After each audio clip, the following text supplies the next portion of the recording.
It is 6:32 on April 17th, 2025. Welcome to the Town of Sherborn Select Board meeting. There is no executive session tonight, so I'm going to ask the Assistant Town Administrator to please read the agenda. Good evening. After I get through reading the agenda, the board can vote to amend or approve the agenda. I have not had any request for public comment tonight.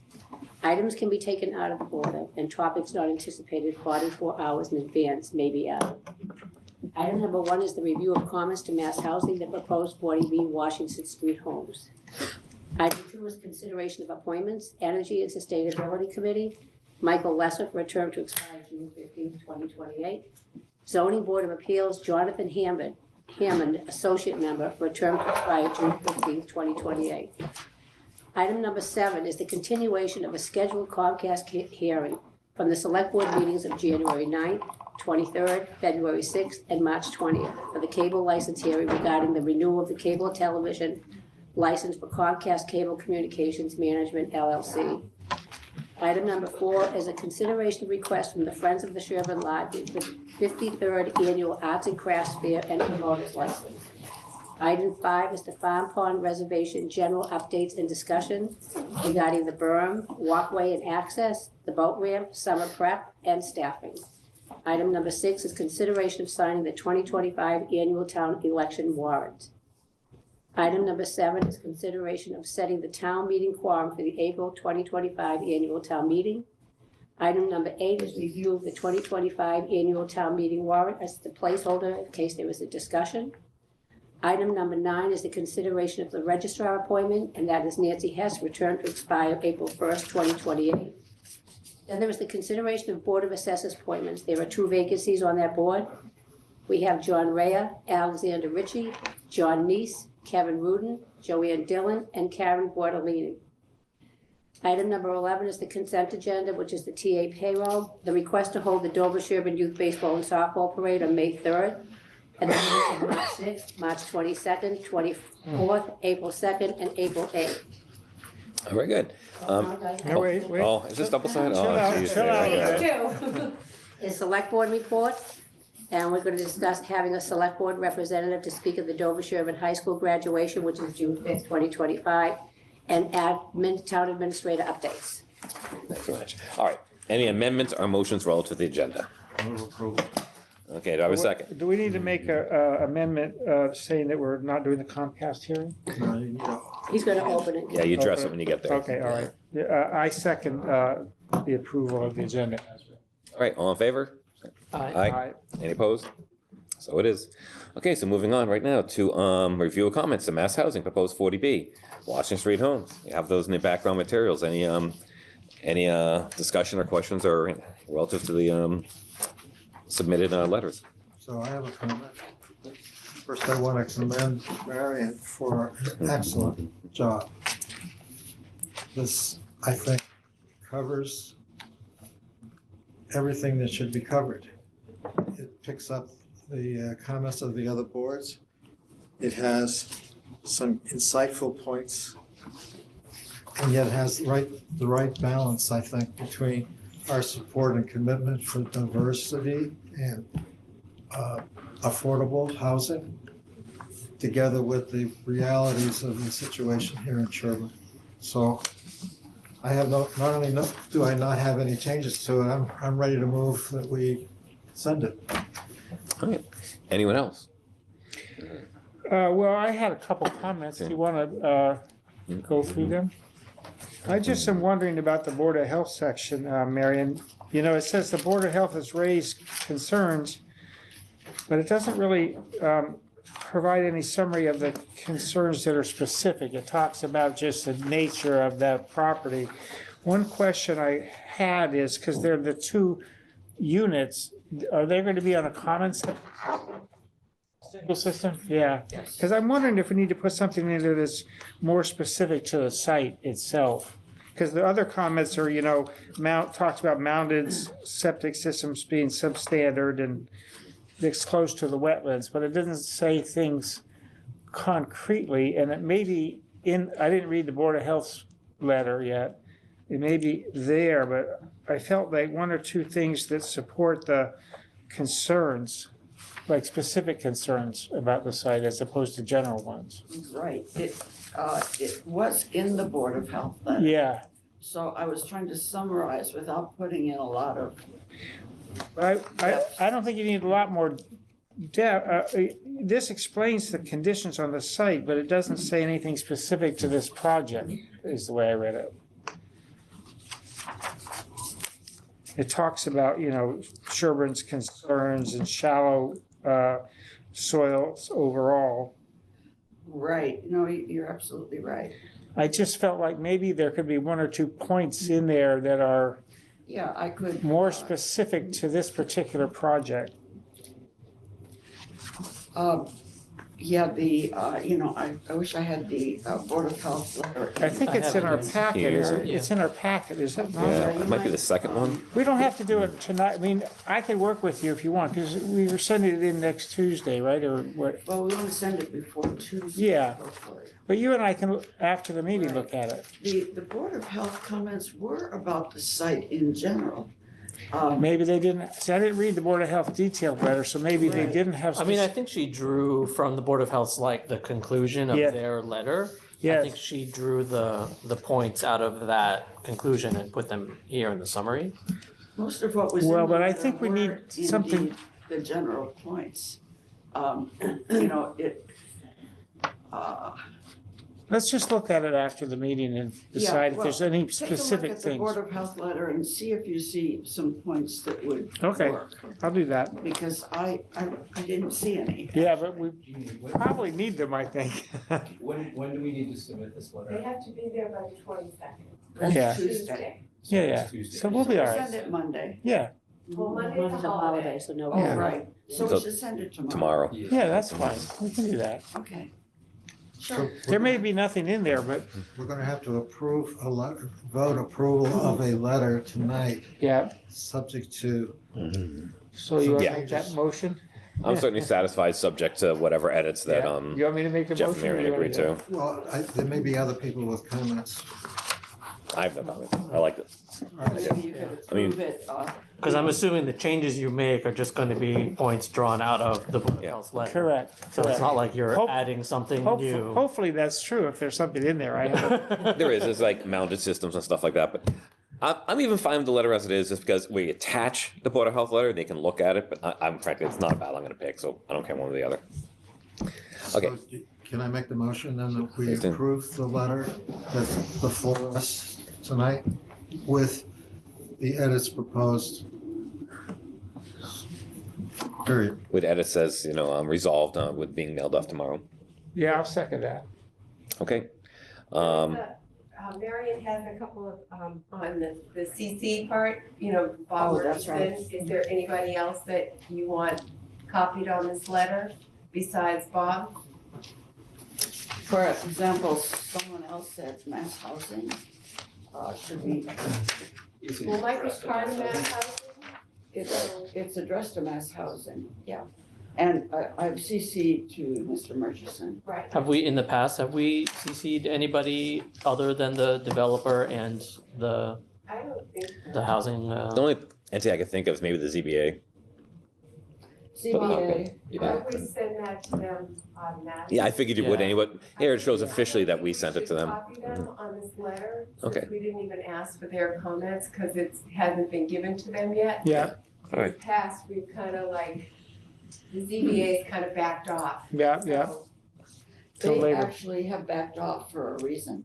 Right, That is, they don't want to weigh in at this point, right. Yeah. Okay, and Yeah. they shouldn't. then don't copy them. So just Bob? Just Bob.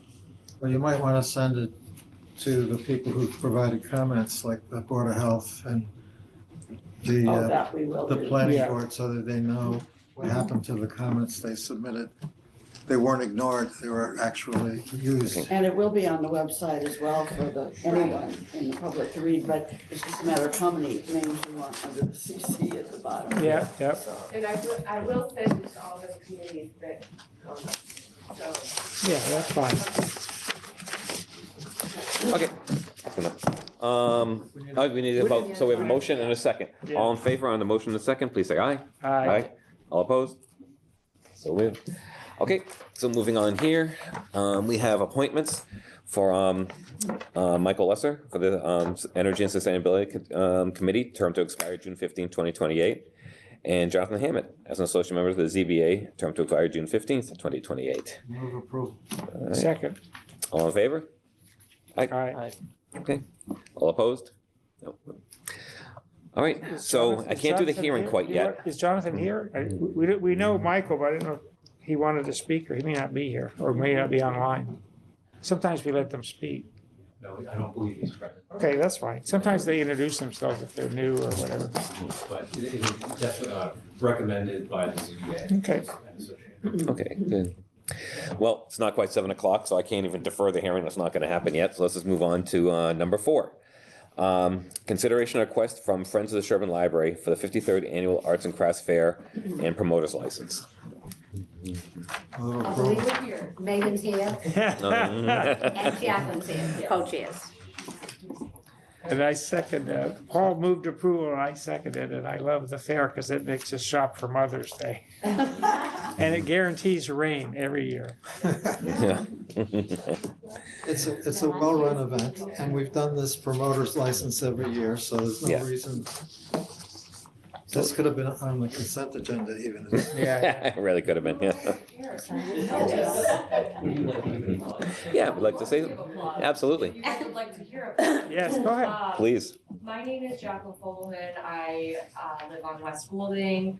I've lived in Sherborn for 4 years. I've been on the Friends. This is my 3rd year. As it was stated before, this is our 53rd annual Arts and Crafts Fair, our 3rd year at the new library, which is awesome. This year, we have We have to sign it. 64 artisans and crafters, 8 We have to food sign it. booths, which is and Can I get 5 pen? day of food options, which is an increase from last year. We have over half of those vendors are returning vendors from previous years, which I think really speaks to our board, our volunteers, and just the library in general, how much people support the library. We have community booths from all over Sherborn and surrounding nonprofit companies that are gonna be, at the fair. We also have the fire department is going to be doing touch a truck. Officer West will be there patrolling around the fair. And also our representative James Arena DeRosa will be at the fair as well. We have seen good feedback from previous years, and I'm gonna let Megan talk a little bit about things that we are changing, and then we will be done talking. Oh, Just Megan, we had a very similar experience to Jackie. This is our first year organizing the fair. We're very excited. Just quickly, some quick changes. We took a really close look at the map of the fairground. The fair used to be more involved kind of in this parking lot in this area over here. We were a little concerned about hazards, so we're sort of shifting things over towards the townhouse. And we're gonna try to make kind of a community campus over there with community booths, plant sale, children's activities. They're gonna be open, the Good as New shop is gonna be open. So we're excited about that potential. And the big change this year that we're really excited about is we're having a young entrepreneurs fair. So for the first time, students ages 8th grade and below are gonna have the opportunity to sell their own arts and crafts content in there. And so the Sherborn Business Association gave us a grant to sort of start this, and we're excited about it, and we hope that it can continue in future years. make a mini episode of Shark Cool. Tank out of it. Yeah. Yeah. Well, that's very nice. It sounds like it will be a fun time. Absolutely. We appreciate if this passes. Odds are. I'm not a bad. All right. Do we have a motion out there? Was there a motion? Yeah, out we there? already have a motion. Motion and a We have a second. motion in a second? We've Yeah. already signed it. We should actually. Can't take it back now. All in favor? Aye. I'm not gonna ask for the nays because you all signed it. Absolutely, thank you. We're looking at time. Jeez, we're doing pretty Don't you good. can do the election warrant. Absolutely. Move approval of Yeah, the election. yeah, let's do the election warrant. Where Move am I? approval. Second. All in favor? Aye. All right. All right. All opposed? Very good. We're jumping all over, so I gotta keep track here real quick.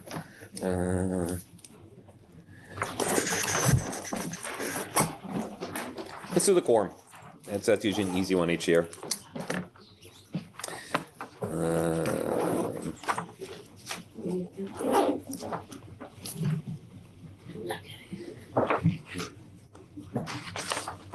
Here it is, this one. Okay. So, this is still under the old COVID rules, right? The select board can change the quorum, can lower the quorum below its normal 100 each year for the last several years. Are there any thoughts, discussions relative to the quorum for this year's town meeting? What was it last year, 50? 50. And the proposal, no? Last year it was 10. Wow. Oh, sweet. I have the numbers if you want to know them by year. I can give you. Yeah, well, Wow. what do you do? Okay. 2020 to 2022, the quorum was 20. Mhm. In 2023, it was 50, and in 2024, it was 10. Do you have the numbers of who the attendees or the low or Yeah, what was the low point? the low point of each town meeting by any chance? Well, the numbers that I have that I'm going to talk about, the one article town meeting is about the 2021 annual town meeting, which that was the town meeting where we had Pineville Access Road and Turfield and Laurel. Yeah. And that was the largest town meeting that we've had since 1983. Thank you. We Really? had 525 check-ins. And the first vote was 375, second vote 407. The turf field was 477. And then it went down from there. And the last three votes were 265, 201, and 154. So you can see that Just zip it as people it, are yeah, coming yeah. and going based on the warrant articles. Yeah, and what's there, whatever. That's the largest annual. I do believe there was a special we had like 700 or something like No, that. it was like 483 or something. The one where they went for the Coolidge Corner one? Yeah, That we did in Pine Hill? yeah. Oh, okay. It was like 483. Oh, there you go. The thing is, don't we have 50 in the warrant, though? Yeah, that's for the actual permanent lowering of it in Yeah. perpetuity. Yeah. I want to make this one 5. I want it to be us just like showing up. Zero. Yeah. You can't go less than 10. Oh, Oh, okay. Mhm. You know me, I always like it lower. I don't know what other people's thoughts are. There's two different schools of thoughts on this. People want a safety net there to just in case, and I say, make it low because we've discussed this many, many times over the years. So all in favor of 0, but and the way you do that is to delete the Actually, whole clause, but you can't go less than 10. So yeah, I was just gonna say, you can't go less than 10. Yeah, no, yeah, we get that. Yeah, I mean, so but the point I was going to make is that because we do have an article for 50, I think we should do this for 50 also, just to be consistent. Because why would we do 50 here and then decide on 20 or 10 or some other number? It's just too inconsistent. And it's at the same town meeting that we're asking them to vote for 50, we're saying, well, this town meeting, we don't even believe in 50 for this town meeting. well, remember, we didn't all line at 50-50. It was a compromise amongst the 5 of us, if you remember that, actually. yeah. Yeah, but I You know? agree, I concur Yeah, with Paul. I that's mean, fine. I wouldn't support a number different than 50, which is fine. You guys can vote however you want. What article number is the turf field? Because that's where everyone's going to leave after that. Yeah. Okay, yeah, so we're gonna go from about 400 to 40 after that point, yeah. All right, so 50 sounds good to me. What's that? The core articles last. I know, it's ironic, I know. Yeah. I think it's awesome. So I definitely want to do we want to make it less than 50 for that reason alone? Because to actually, if we don't make a quorum, to vote for the quorum, that would just be awful. Yeah, but we have 50, we have 9 from the Yeah, we did. advisory and 5 from the select board. 14, We have does the 50. moderator vote? Yes, the moderator's a Yes, the resident. moderator can Yeah. vote. And you're gonna stick around, Jackie? So that gives us like 20. Yeah, there's 50 people that There's no way we're going below. work for the All town right. for free. And if we do, then that will demonstrate that the quorum should be set lower than 50. Because I do believe, by the way, there's one I always remembered very well. One of the ones during COVID that we did in the highway garage, Absolute had to vote under 100. I think it was the zoning ones, might have been like 70 or That was 80. the turf field, after the turf field, I Yeah, think. might have been off. Yeah, we did 2 years in the garage, and there Yeah. was one vote I remember so well was a total of around like 70 something. It was for The zoning articles, I The believe, was last few votes were under 100. yeah, Yeah. definitely. I would highly encourage you to lower the quorum, at least because then it allows the moderator to start the meeting with introductions right at 7 o'clock, rather than having to wait till everybody's there. All right, so do you have a motion for 50? Yeah, he So made moved. the You did it? motion and I seconded Did it. All right, any further discussion? All in favor, say aye. Opposed? Very good.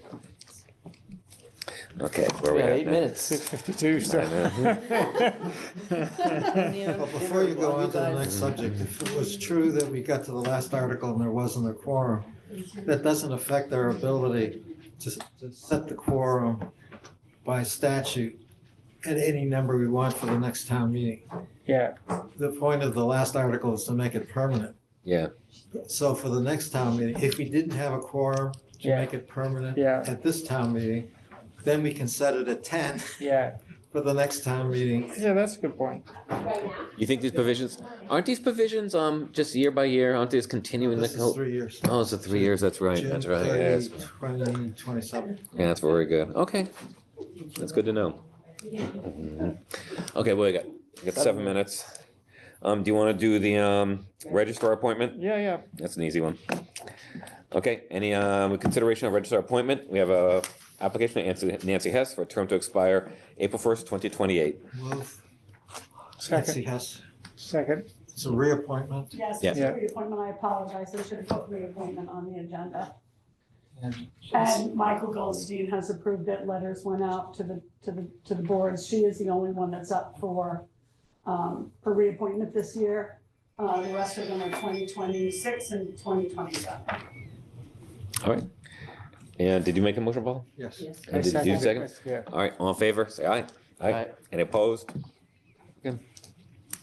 I thought it I was gotta gonna find something a little longer. be All right, 6 minutes.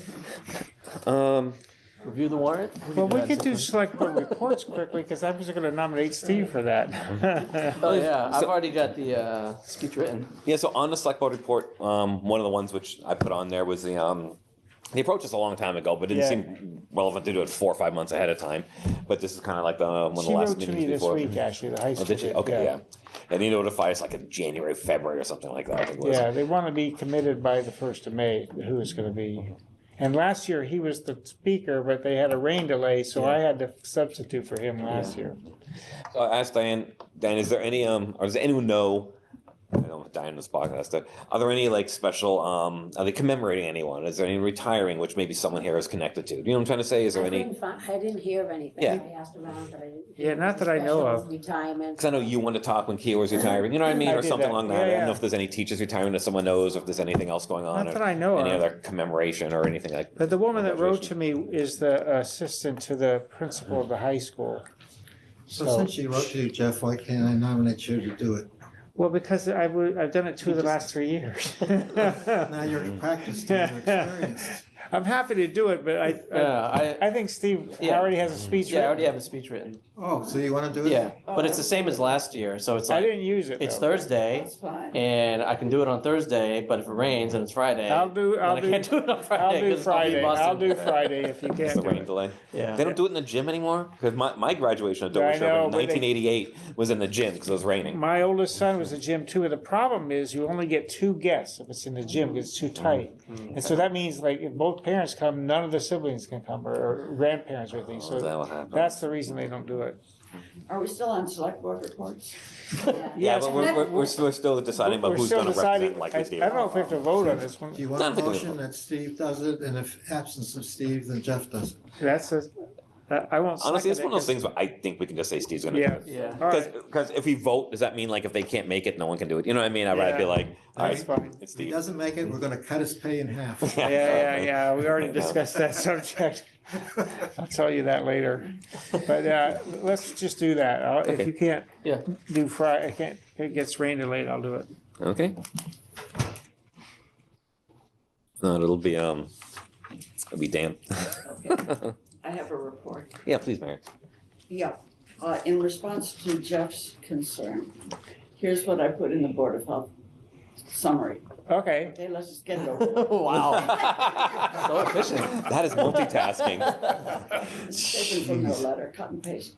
Naturally deposited soils above high groundwater at the site, i.e. the water table, are shallow, measuring between 2.9 and 3.3 feet thick. This does not meet either Sherborn's groundwater. This does not meet either Sherborn's requirement for the minimum separation between the erosion system and groundwater, 5 feet, 5 feet, yeah, nor the state Title V requirement, 4 feet. 4 feet, yeah. Is that enough? Perfect, perfect. Yeah, that's perfect. But I think that strengthens it because it gets specific to this project's Mhm. deficiencies. No, it's a good idea. Yeah, yeah. Thank you. But they're proposing a mounted system, right? They are. And that's why. Yes. Okay, That's okay. right. And the next point is a mounted soil absorption system Yeah. is planned to increase the separation to groundwater. Mounted soil absorption systems are substandard for preventing groundwater Yeah, it's perfect. contamination. That's what the board wants. Yeah, yeah. That sentence says a lot, though, I think. Thank you for Okay. finding it. Sweet, we're done. Already voted. Including the groundwater protection committee letter. Yes, Yeah. they are. But only the first 4 pages, which is the real letter. The last 14 pages is a detailed report that I included as a link. It's just so powerful. By the time I finished reading that, I felt like we've got to do something. Right. Tom Trainer. He did a great job. He did a great job, absolutely. And I would have, I attached his link for the report and the letter, which summarizes it pretty well. I thought to put all, 18 pages probably would be a bit much for a letter to the state, but they have everything. Well, thank you for sending it to me, or whoever sent it to me, because as I say, it was quite impactful. That's right. When you read this, it's a alarm call that we need to do better in terms of protecting our groundwater here in town. Yeah, Okay. quite a feat. That's good. So we took care of select board reports too. Say one more thing, Paul. Wax philosophical about something, Paul. You're close enough. Good enough. That is an atomic clock, though. I did notice it was right to the second. Okay, so all that being said, we have on the agenda here for 7 o'clock, the Comcast public hearing, which has been deferred, I don't know, once or twice. And I shouldn't tell. And so basically, it's a motion to move to open the Comcast public hearing and continue the hearing to the May 15th, 2025 Select Board meeting at 7 p.m. That's what's on this background material, but I mean, I guess we'll make it 7 more minutes to be safe. So moved or seconded. I mean, the only Second. discussion, moved in second. Yeah. The only discussion I have, we have, just a little bit of update, like, it looks like they're closed, because I joke around, but it's been deferred like a million times. I think it first came before us, I think it was December. You know what I mean? So, we joke about it, but An update. There was one more condition that Comcast needed to agree with, and our attorney has been dealing with the Comcast rep on that. okay. Is there, She is that has the, apparently had a fair amount of vacation time to use this spring, so that has kind of, The Comcast, right? yeah. yeah, Yeah. the woman. Wow. It's a good But problem. isn't the big article or item is the connection to the, direct connection to the high schools? That's the big It's related to sticker. that. Yeah, But we believe it's resolved. We've proposed the language, we Yeah. just need it accepted by Comcast. yep. That's the last remaining. Yep. All right, So we have a motion and a second to defer this until what? May 15th. May 15th, so you guys Yeah. have good luck with that. Wait a second. That's right, there was a meeting May 15th. Sorry. Motion and second, all in favor, say aye. Aye. Aye. Any opposed? Very good. I think we should vote to require Eric to attend Yeah, right. review this comment. Okay, I'll go on to Farm Pond Reservation updates and discussion about the berm walkway, access boat ramp. Just general, I think, discussions about the season come up at Farm Pond. Yes. How does this work? Just kind of do it from here? Yeah, please. Catherine Rocchio, I'm the chair of the select board, I'm the select board, chair of the fire department. Can be if you want. Yeah. I know. We are a volunteer board. It really sounds like you just volunteered. I'm waiting for a thorough write-in campaign. I saw that we have Caitlin, the FarmCon members on the meeting. I saw Caitlin on the meeting, but we've got Melinda O'Neill and LeBlanc here and Jeannie sort of remember. We get sucked into our meeting. So next page, please. The little tongue-in-cheek here, but we accomplished a lot in 2024, and it's in the annual report. There's pictures and graphs and data in there. So please look at that if you get a chance, but I feel comfortable by saying that because a lot of what we reported on last year we're continuing into this year. So, but there's pretty graphs in there. So the next slide. So here's what we're working on in 2025. Of the watershed-based plan that the town has funded so readily, which we're grateful for, has been a project going on really almost 3 years, 2 years fully funded, and fully funded always, but we were looking to get a contractor lined up even before that. So it's been on our minds for a long time. It's going to be completed June 2025.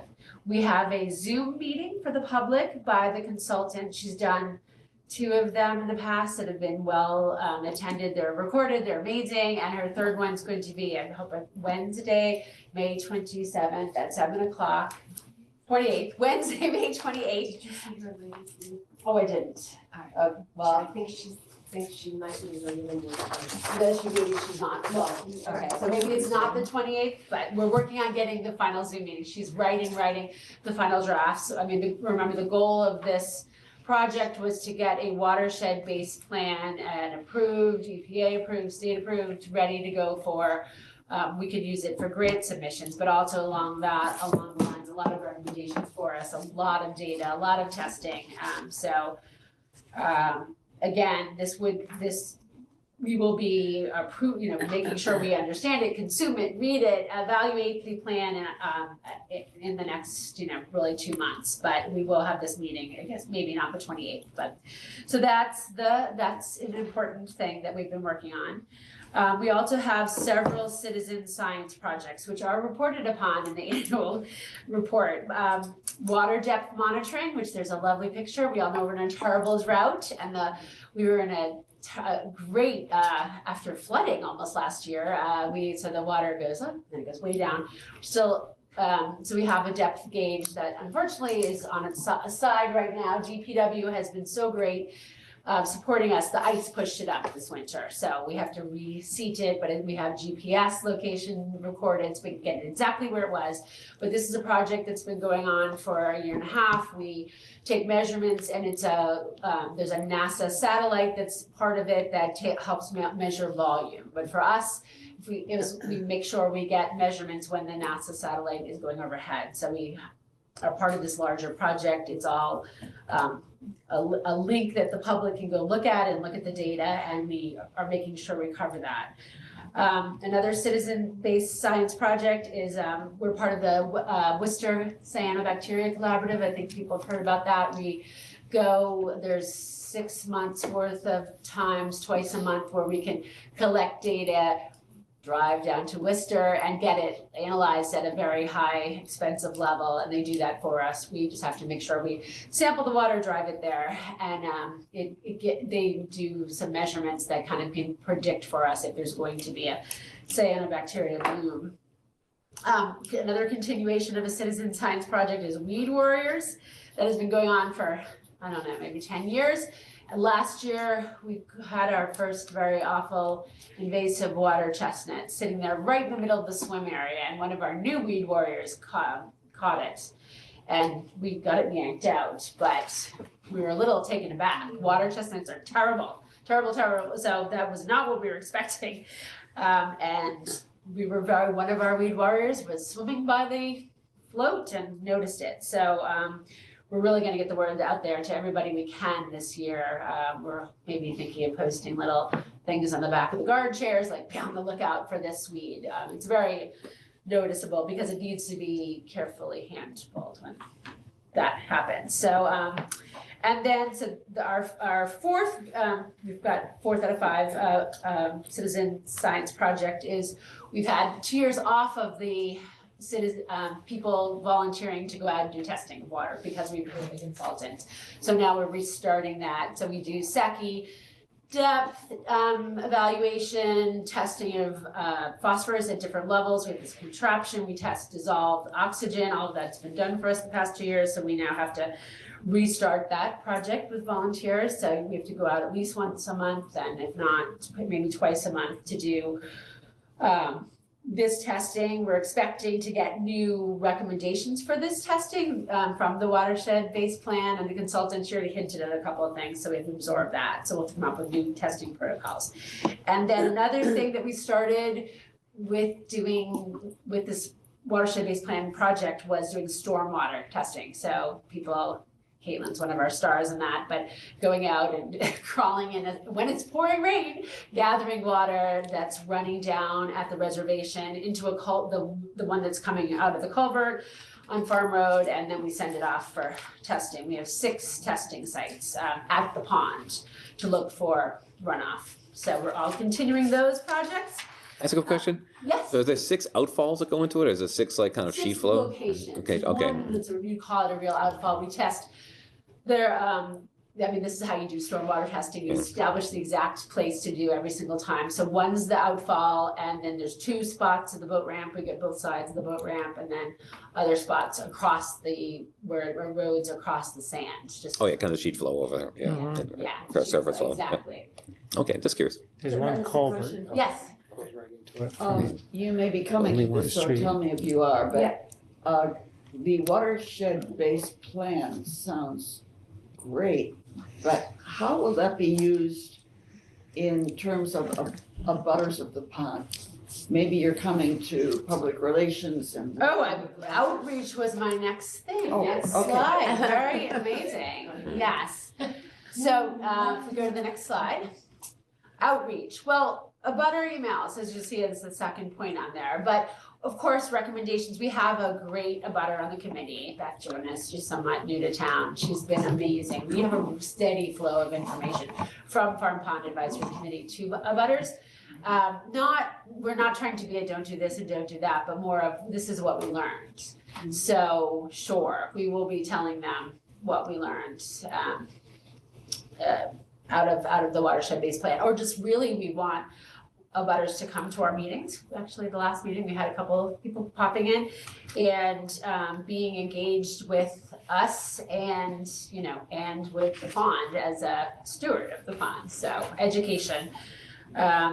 We're going to begin at the library fair, and I think our focus is going to be on weeds because we found that awful water chestnut, so we want to publicize be on the lookout for this bad actor. Abutter emails, collaboration with the Sherborn Yacht Club. They have been over the top amazing as a partner, and eyes on the pond, and again, an amazing partner. We have info boards at Farm Pond. We use the news link when we need to put information out at the town website. We try to stay in touch with Jean's great facilitator for us, but we show up at Concom and we talk to the Board of Health when we need to in this issue. So we do try to do outreach. Does that answer that question, sort of? The abutters are one channel of outreach for us. Right, yeah, the question, of course, is if an really concerning measurement comes up. Yeah. That can be, obviously like nitrogen or phosphorus. Yeah. What's your response? And how do you engage the abutters at moments like that? Well, right, again, we would have involved the Board of Health appropriately, but I'm not gonna, I think we keep them in the loop, but for example, when that water chestnut was found, we did immediately notify the abutters that we found this, be on the lookout for it, things like that. But if we get a high nitrogen or phosphorus, we haven't had to do that, but sure, if we did get some crazy. And we would keep them in the loop when we see cyanobacteria, bloomy sort of things showing up. Like we did have one last year, like a moment of red paint. Actually, I think you found it. But we've been lucky that they kind of show up and then they go away quite quickly. And we're doing monitoring as necessary. We're watching erosion at the beach. Like, we are the reason why there's no sand at the beach. Sorry, but it's all eroding into the ponds right now. So we're watching the shoreline and the berm. I think we did a group activity of trying to fill the berm in by hand last year a little bit, rolling rocks into place. We have what is it? RD, what the heck is that thing called? RDE or something with the RDA with Concom, so that we're allowed to put rocks back into the berms, little things like that. We're keeping an eye on. We're keeping an eye on fish kills. We had a huge one 2 years ago, just a tiny little baby one last year, which we wouldn't probably have even noticed if we hadn't seen this horrible one 2 years ago. And we're monitoring, wash boats when they go into the pond. So, Questions? yes. Has your group been consulted on the design for the access to? So the erosion, we've been not really consulted on the design, we're like, we're part of it, I mean, we're aware of it, but we weren't specifically, we're not engineers, but I think we had different thoughts about it. So to go to that one next here on the last slide here, we are brainstorming, and that's something, the third bullet down here, like, we're thinking about like, how can we prevent erosion? We were the reasons, and Jeannie facilitated it with DPW for us about those coil logs, those ugly looking ones, but we've used those where we could at the pond, those coil logs sort of across, they're at the edge of the reservation. We're always talking over ideas about what can we do? Can you use logs in strange formations or not specific formations to prevent erosion? But we are concerned about the path, because that is a main way that the water just sort of runs down that hill. I think if we had our brainstorming choice, we would have had a zigzaggy path down that, but we understood that would have caused, the entire hillside to need to be clear cut to put that kind of a path in. So I would say we're probably a little unhappy about the design of the path, because but if they can manage the water, sure. I think that's what their job is, the engineer's working on it. But it is a straight hill, straight shot down, and the water runs down it, so. So brainstorming, we're brainstorming live camera feed monitoring of the boat ramp, brainstorming it, we're thinking about it. We don't have anything concrete, ways to deter the geese. So the creative ways to prevent the reservation erosion, fishing access, berm maintenance, figuring out how to reach out to those distance swimmers that are out there, the boaters. They're kind of an interesting group that we don't really have a channel to, so we'd like to, they have their eyes on the pond in different ways. How can we get more discussion with them? And also, we're always trying to brainstorm the best way to get the community accountability and engagement in the pond. Because when you go for that lovely swim in the pond, how can you feel accountable to the ponds? That's something we're always trying to build. There are some crazy people swing around the perimeter on one day. Watch out for that. Absolutely Perimeter nuts. swimmers. Well, Linda and I swim the perimeter all summer long. Between 8 and 10 times. How you at do least. that? So can I ask a couple of questions? Yes, please. So I had an occasion while you were talking, Oh, to look at your flip. report. Yes, oh, good. And I had a couple of comments about it. Yeah. One, there's a great aerial photograph of the pond itself. Love it. Nicely done. There's also a picture, which I thought was pretty flowers, but it turns out to be The water chestnut. water Water chestnut. chestnut. Yeah. Yeah. So any of our listeners who are listening to this, they want to know what to look for. It's in the annual report. There's a photograph of it right there. And then The water depth, I the think. water depth, so the way it's shown here in the report is pretty dramatic, but I think that if I'm trying to read the left-hand side correctly, that's only a 2-foot drop. It's not, it almost looks like the pond is going dry. Oh, okay, right, it is only a 2, but we were measuring it from, its high point. I mean, that's what we're going to do, is measure the differentials. We're trying to really understand what the impact of no rain really is. And the impact of no rain is Farm Pond needs the rainwater. It is not a underground It's a kettle spring pond. fed thing. Exactly, it's kettle pond. It's groundwater. Yeah. Yeah, overland and, yeah, so. seepage through. So, yes, that is dramatic though. I mean, it does show the drop, but it's not going dry. But that is something we're worried about. We can't do anything about it, but we're worried about because we're down like 1.5 feet right now from what we might consider somewhat normal. But with all the rain that we've been having, it's not continuing to be a problem now. It is. Well, the whole state's still in drought. I mean, I think we're still in severe drought or mildly to severe. Sherborn is. So it's not a matter of like, we're seeing streams and, I mean, it's overall, we're still at a deficit from last year. It's way better than 3 years. 3 years ago was terrible. But 3 years was terrible, then last spring, it was so perfect, like so rainy last January, February, March, April, and then we had no rain from July till I know. December, yeah, right, so. If I can we're stand still at in a Tweed Hill, I deficit. know how dry it is. Yeah, we still, so the shore, if you go down to Farm Pond, you'll notice the shoreline is still, the Yeah, pond is still reseeded. So, hope for rain. So the only thing I had, which, Jeannie's gonna roll her eyes in a second. Yeah, there you go. Okay. It changed, I think, about a year ago, whatever else. But I think this is about the boat access ramp, where sometimes it's closed, sometimes it's open. And I get having it closed when there's no one at the guard gate because you want to protect people washing their boats. And I fully get that. But it's not always. And this last year was pretty good after I made my final complaint.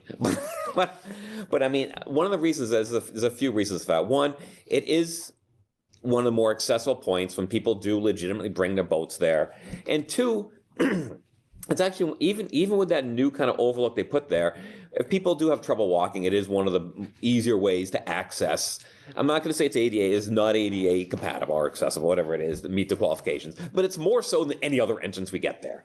So I kind of want to make sure that when it's open and there's a guard at the gate there, that access ramp does stay open. You can cone it, because I get these issues where parents don't want their kids to walk and they have too many parents going down there, winds up being a highway, you know what I mean? And I've heard complaints like that, but. We just care that people are accountable when they put their boats in, which means that they have made the effort to get a boat, whatever they're called, what is it called? Boat permit. Boat permit, and that they are washing their boats. I Yep. mean, yes, maybe the boat's only ever been in Farm Pond, but you have to take that accountable step, like, especially where we know the nutrients are high in Farm Pond, and we now have an invasive lurking.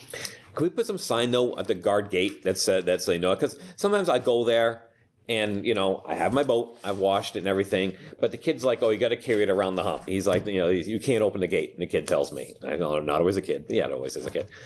All right, Jeannie, go ahead. We have taken care of that problem.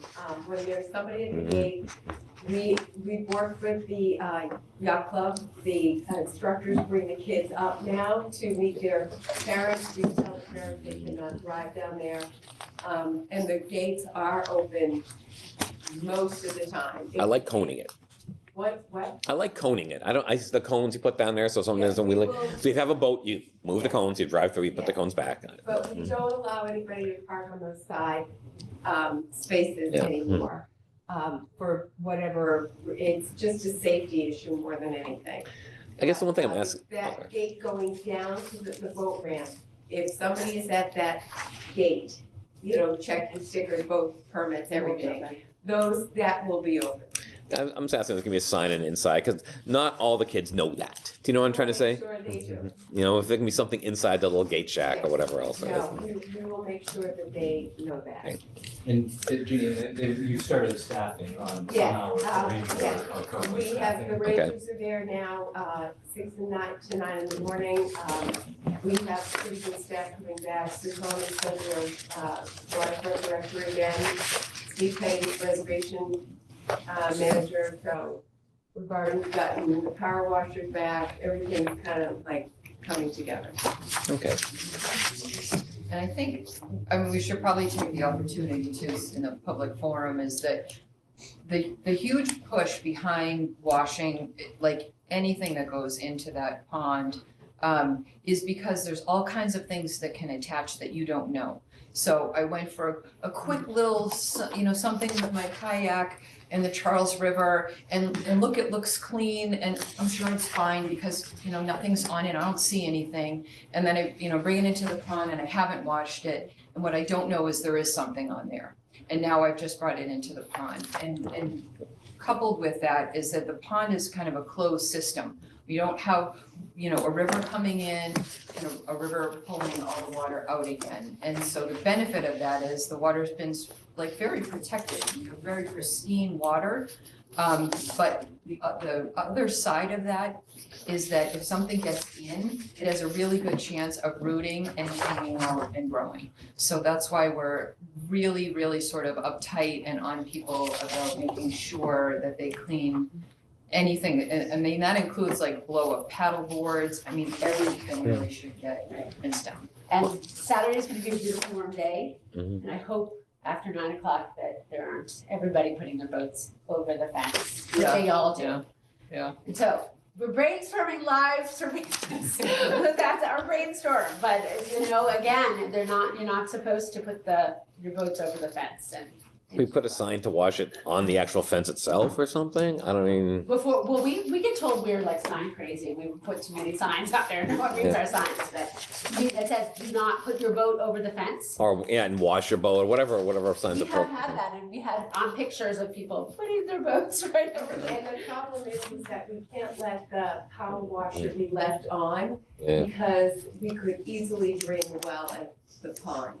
So we shut the power washer off, we lock it up once the rangers are gone for the morning. Cause I've gone there without a guard and washed my boat before. What's that? What's that? Yeah. Yeah, I can't remember. I must have turned it on. Yeah. Maybe he was walking. Just did it. That's why you need the camera by the washing station. Yes. Monitoring. Yes. Exactly. I mean, and the Quabbin Reservoir, you actually have to have it washed off-site and they lock your boat and the steering wheel can't be unlocked till you actually get to the Quabbin. Man, it's a little extreme. Yeah, whole process. Yeah. I mean, it's all really to just push accountability, to realize that you put an unwashed boat in. And anytime you put a boat in, you're, it's a risk to the whole No, pond. I get that. All right, anything else from the board or the general public? Yeah, please. Sorry. Yeah. So like, if somebody were to enter the pond without washing their boat, is there like a legal ramification if they're caught doing that? Is there a fine? Is there a fine? Oh, okay. Yes. And then police are called and. Folks are supposed to have a boat permit for the boats that use fun. They're using, as part of that permit, there are rules. Okay. And then there is a fine, it can be levied if they don't abide by those rules. Yes. But most people who do it don't have a boat permit. Hopefully I think we end up scaring them and they don't Right. come back. Right. But the idea is to try to prevent that. People, we put their boats in the water over the sign that says no boats when being exposed. I don't know. All of us have had confrontations with people doing that at the ponds. Now we'll be watching for Eric doing it now. Everyone, absolutely. I know. Absolutely. I'm thinking of actually doing a yacht club this year, to be honest. Okay, okay. Well, thank you very much for the time and thank you for the presentation. job. And I will see you there this year. Well, thank you all for all the work that you put into this thing. Yeah. You're preserving a very important asset for the community. Yeah. Well done. Thank you. Absolutely. Huge. Well, come say hi at the library fair. We'll be quizzing people on, and for a raffle, for an open, yes, one sticker for people, for Sherborn residents only, but if you answer the quiz correctly, and we put your name in a little hat, draw for one sticker, so, but you will be quizzed, so please come visit us at our table. Okay. Great, very good, thank you. Thank you. 17 minutes. Okay, so we have, Assessors. Actually, next would be the ATM town warrant, if we're gonna do this in order. We can do this, we have 8 or 10, we have number 8 is next, so we've I thought done, we did that already. we've not talked about the town, just a general discussion about the town warrant. We have a certain edit based on some new information that's come up. And I have a feeling Paul's gonna wanna vote to redo the vote for the, Okay. turf field, I have a feeling, so. Well, I got this thing to just handed to me. It says, isn't this the annual? It's the advisory report. Oh, I don't have Yeah, that. that's Where'd you going get that out from? He got it from Diane when he walked in here. We've got copies for you. It'll be in your mailbox in the day or two. So all that being said, Oh, there's a whole Just- stack here. this is kind of a last minute general discussion about the annual town meeting, not last minute, but last chance discussion about the annual town meeting. If anyone wants to, Thank any you. subject matters, a couple things have come up, just, you know, Yeah, I believe Paul, based on. Get one already? You had mentioned that you might want to revote the select board support on the turf field. That's one thing that might come up. Another thing is there's some changing, and maybe Jeremy can talk about a little bit about some funding for the library. You might actually want to shift one of the background tables. That's not the warrant itself, but I guess it's supporting the warrant, and you can explain a little bit better there. And is there, and maybe some other things we want to talk about. Again, it's just the last chance to talk anything about the about But town how, meeting itself and the warrant. a procedural question, we've already closed the warrant. How can we, Correct. we can't change anything? Let's do that one first. Unless you- We've already signed the warrant.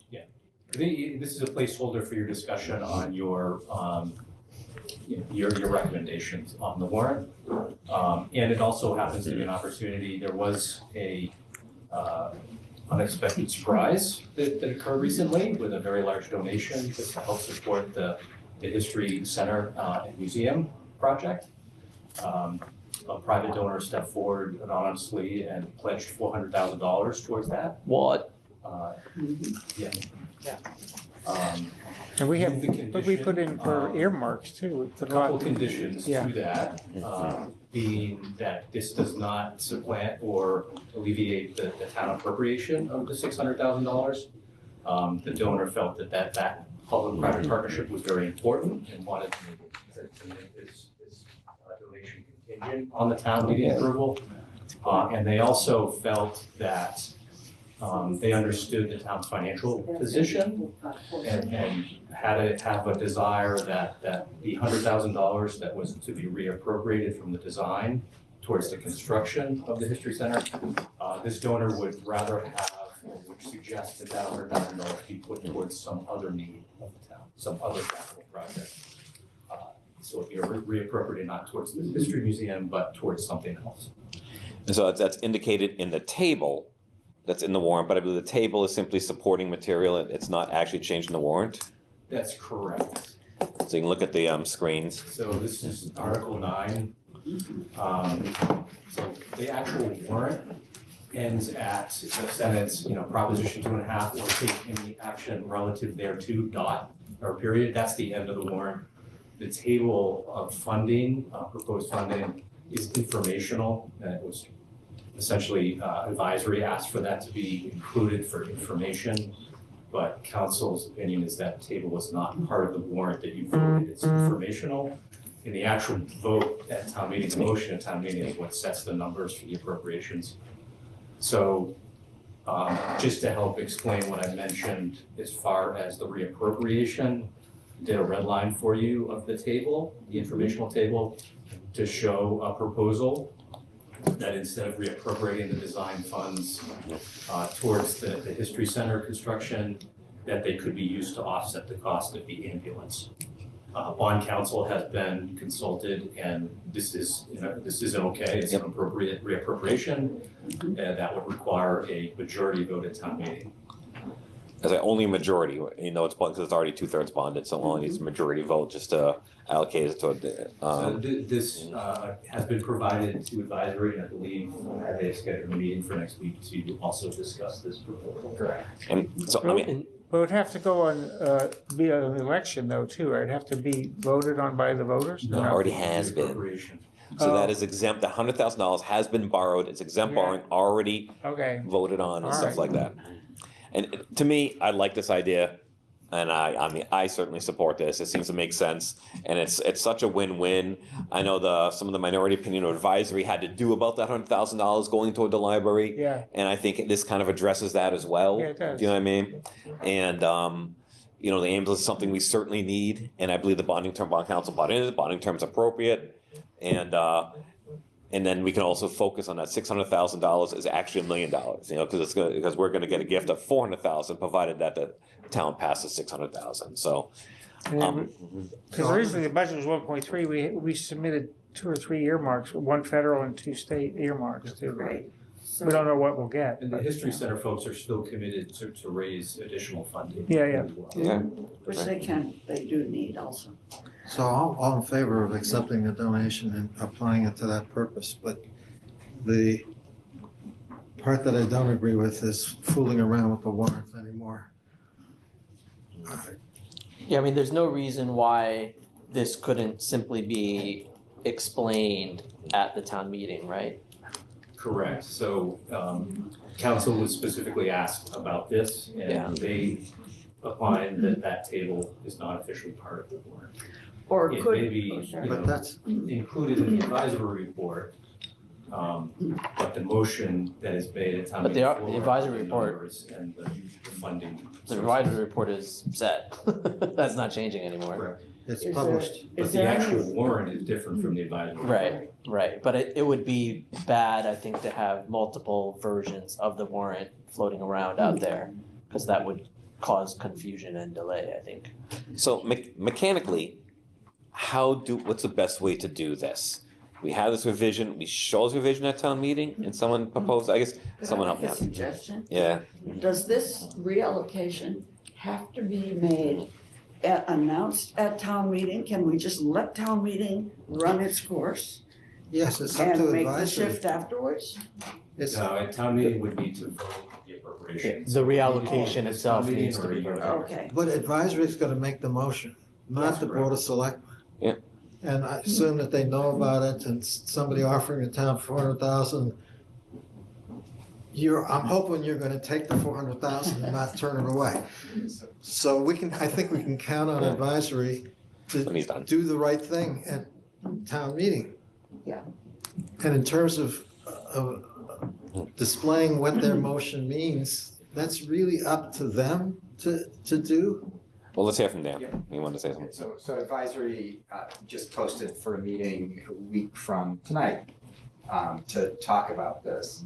And I don't, whether it's part of the warrant, not part of the warrant, a table like this as printed is helpful because it makes very clear that it's a shift from one line item to another line item. And that seems, at least for advisory, I think that will be helpful, given that the advisory report was printed, at the end of last week. So of course, the advisory report doesn't reflect the red line. But the red line is helpful, I think, for explaining and making very concrete what the change is, rather than, some looser conversation about, well, we're switching from this category to that category. A table like this, maybe it could just be the table without the words up above to make it clear that it's not part of the warrant. But I think it's a helpful table, and I think the advisory motion at town meeting will reflect the red line, and indeed could be some explanation at town meeting. My understanding is, provided that when advisory meets next week, everybody agrees with us, which I think will happen, but we'll see. Provided that's the case, my understanding is that advisory could just make the motion for the red line version rather than have a motion for the last week's version and then have to amend that on the floor. My understanding is that's not necessary. An advisory can just explain it and then just make the motion for the red line version. That's correct. Up on the screen. So Paul, to clarify, at no point, I don't think anyone was suggesting that we're proposing this or anything else like that. Of course, it's advisor's hearing. The one thing I was asking for is, does the select board support this? And do we want to vote our support on what's proposed before us or not? Oh, yes. You know me, anybody Yes. give the town money. But you seem to indicate that, like, we were somehow like, what do you call it? Like, we needed our vote or whatever it was, that this is our article, and it's not. But I want to make that clear. I'm happy to make a motion that we endorse, that we accept with gratitude the $400,000 gift to the community, and that we implement the proposal to reduce our funding request to $600,000 to support a reduction of our funding request to 600,000 and to recommend to town meeting that $100,000 be applied to the ambulance. The only clarification, I think, We're not actually reducing. 600,000 is what we voted, and it hasn't changed. Okay, so They were gonna come up with other funding. I think we voted already. It was always gonna be, yeah, it was It's always always gonna gonna be 600,000. The only difference now is, and I'm wondering if advisory will re-vote it, because advisory, we still voted for it at 600,000, but advisory did not. They were, I think, 8-1 in favor, opposed to it. No, advisory voted in favor of, it Five was to 5-4 in favor of the 600,000. Oh, all right, but they might, And also 5-4 in favor of the reappropriation, which now I think would get re-voted. yeah, but now knowing that there's a $400,000, The vote may change. Could, And- Yeah. could. Yeah, along those lines, we talked with you, Dan, with ourselves last time about if you or anyone turns to the select board and says, how did the select board vote on this? Of course, we have our vote ready and Yeah. Eric can report it. I but- reported every article, actually. Yeah, Yeah. but on top of that, sometimes with this in particular, especially the museum on which we're unanimous, it might be good to have someone on the select board ready to speak on it. Not a museum, but yes. I know what Yeah, you mean. not you, and not me, but Yep. someone. I'm happy to say something in support of it. I'm 100% support of it. yeah, But it's either not a Paul or I can do museum. it. Yeah, I know, we just said that. No, yeah, the It's not historical. a center. museum, it's the history center. The It's the history history center. center. Yes, please. And you could do it or I could do it. I'm happy either way. So I'm gonna friendly modify your motion of, I think the real motion is you support, because I mean, we're not really accepting a gift, and we already approved the 600,000, voted for that. It's just simply the 100,000, instead of authorizing it to go toward the library, we're authorizing it to go to the ambulance. Is that pretty much, I think, Fine. okay. Okay. I'll second Exactly. Okay, that. all in favor? Aye. Hi. Any opposed? Very good. And We could take a regarding- Dramamine at the next meeting. Can we Now, talk, there was one thing I did want to ask Dan, if that's okay, because you had mentioned you might change your vote. We can change our vote, because it's just like support or not support, and we do what we want. Probably gonna change another vote in a minute, to be honest with you. Can you change your vote outside the hearing? I'm not sure. Maybe not. Maybe, think about yes, it. they can. Yeah, They can change it at any time. even though it's outside the hearing? Yeah. Okay, there you go. Yeah. The main thing that I want to get from that meeting is consensus from advisory that having a motion that reflects the red line rather than last week's Yeah, version yeah, is yeah. good with advisory. Yeah. Because if whoever's making the motions for advisory really shouldn't be doing that unless there's a consensus of the committee that's behind that. I expect that will happen, but that's why we're having a meeting to talk about it and see. Okay. That's it. It's the practice of some other finance committees and warrant committees and other communities that they actually do votes outside of their hearings. Yeah, I Okay. think Dover does that. Oh, that's interesting. Sure. Advisory's done that in the past. Okay, yeah. Haven't consulted with council on that, but advisory has done that in the past. So then in terms of the red line version and disseminating that information to the public, are we essentially just gonna wait until the town meet, or Jackie, are you, I just want to say, so we're working on the PowerPoint that's going to be, you know, when you do the clickers. Yeah, and then each that's what I was line, gonna say, is we are there'll be a working- slide We're and, working on that, and once Dan tells me that the money the motion's going to be to go towards the ambulance, we will move that up and it will show in the new motion.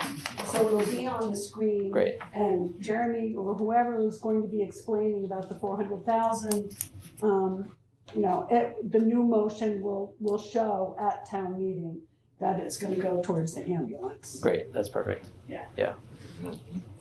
So can we talk about turf fields? Let's go for it. I'll put it on you.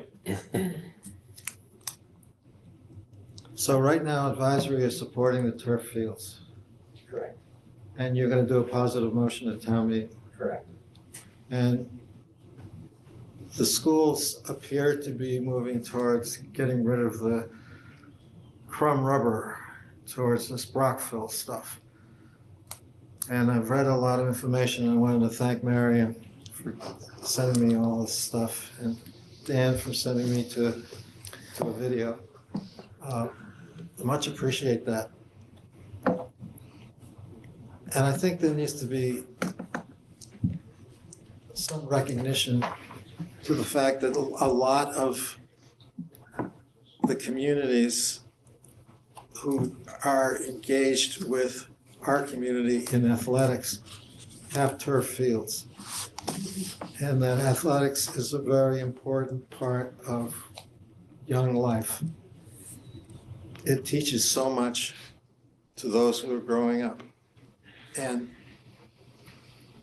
we have natural fields, but to have not a single turf field here in our community would put us athletically in not the best position. And I think we need to be sensitive to that portion of our community. Even though they may not be voters, they may not be active civically, we need to look out for giving them every opportunity that we can. So where I come out on this is pretty much where that report from the town of Arlington was. So there was this report that the schools passed out about the town of Arlington. And they had a committee and they studied it and they weighed the pros and cons and everything else. And they recognized that there's a lot of negatives. And I'm sure Marion's going to speak for an hour as soon as I finish about all the negatives. But the crumb rubber is the worst part of it. If you take that out, No, it's not true. Arlington, That's not true. well, according, well, Well, let him make some statements and then Yeah, we'll do controlled. No, I'm not gonna comment anymore. the recommendation from the Arlington people was to have 5 conditions on any turf field. And one of those was not to use crumb rubber. If we can see our way to implementing the Arlington conditions, which includes a test, by the way, to see what damage, if anything, has already been done, then I'm in favor of and would want to change our vote. So instead of it looking like we're all unanimously opposed to it, or 4-1, I forget what the vote was. 4-1. It's a It was little 4-1 not closer. to support. There's a little more support for that position. So if I can jump in, I think, now I believe since you were on the winning side, not to support, whatever, then we need one person to make a motion from the winning side to reopen the vote, essentially do a vote, and anyone else can second it. I guess I'll second it. And then we'll see if that even succeeds to reopen the vote, you know what I mean? And then if we do it, then we can revote and see how that goes. So I'm assuming, do you want to make a motion to? So moved. You know, Thank you. And I will second that motion. All in favor to reopen the vote on this, say aye. Aye. Aye. And anyone opposed? No. All right, do you have another motion, Paul? To revote This is, support of the advisory committee's recommendation to support it with the assurances that I believe the schools are making about the conditions that would be in place. they did put the better fill in, I'm sorry, I don't know the terms, so it is there. I'm gonna make, just because when we report it, I kind of like to report like, I don't want, I mean, I have to report either we kind of support the proposal or we don't support the proposal. New information came in, like you said. I prefer if your motion was like, I support the proposal to install the artificial turf as proposed by the school committee.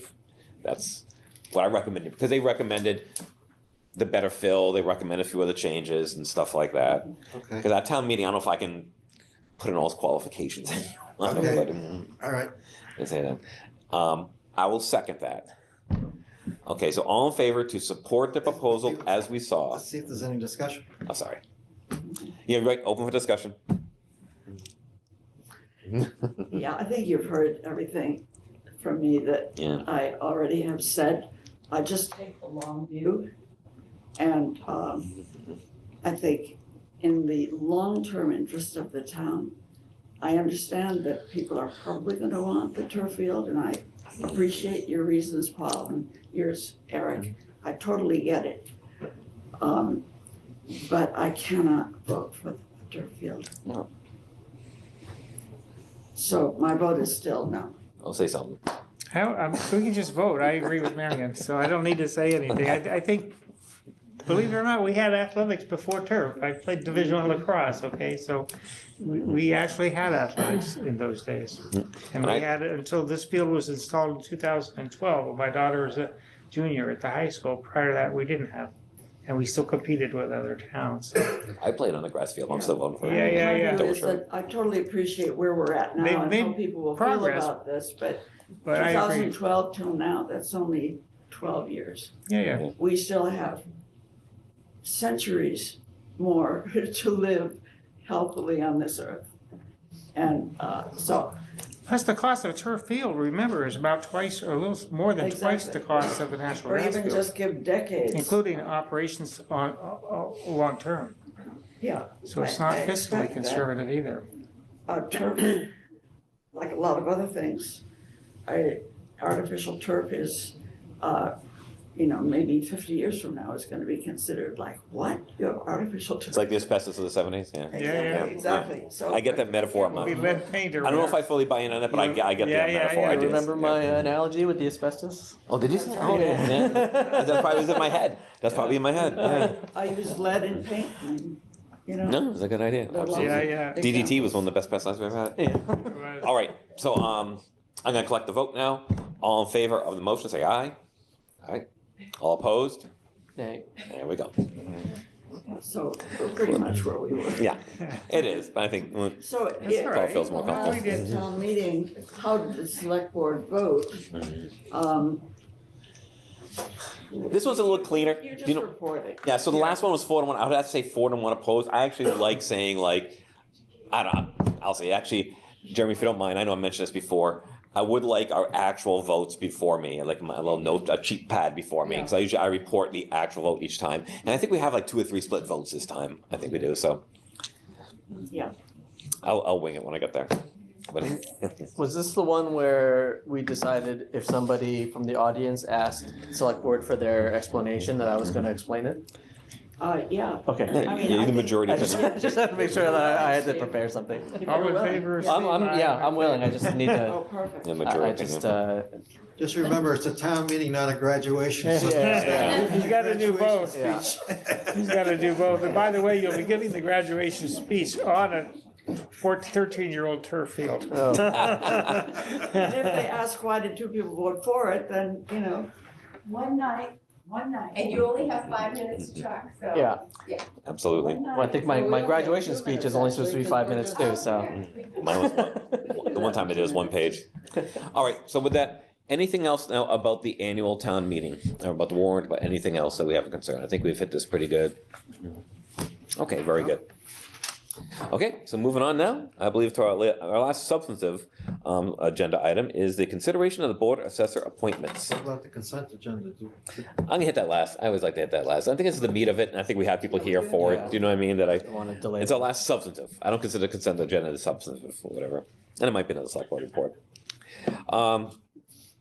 So we have here 2 vacancies and 6 applicants.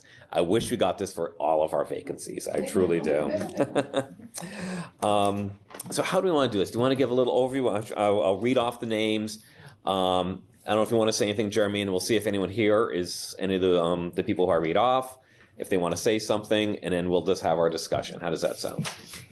Everyone, okay. could I ask, before we start Yeah. going down the names, could I ask for a little bit of, set the stage a little bit Okay. here?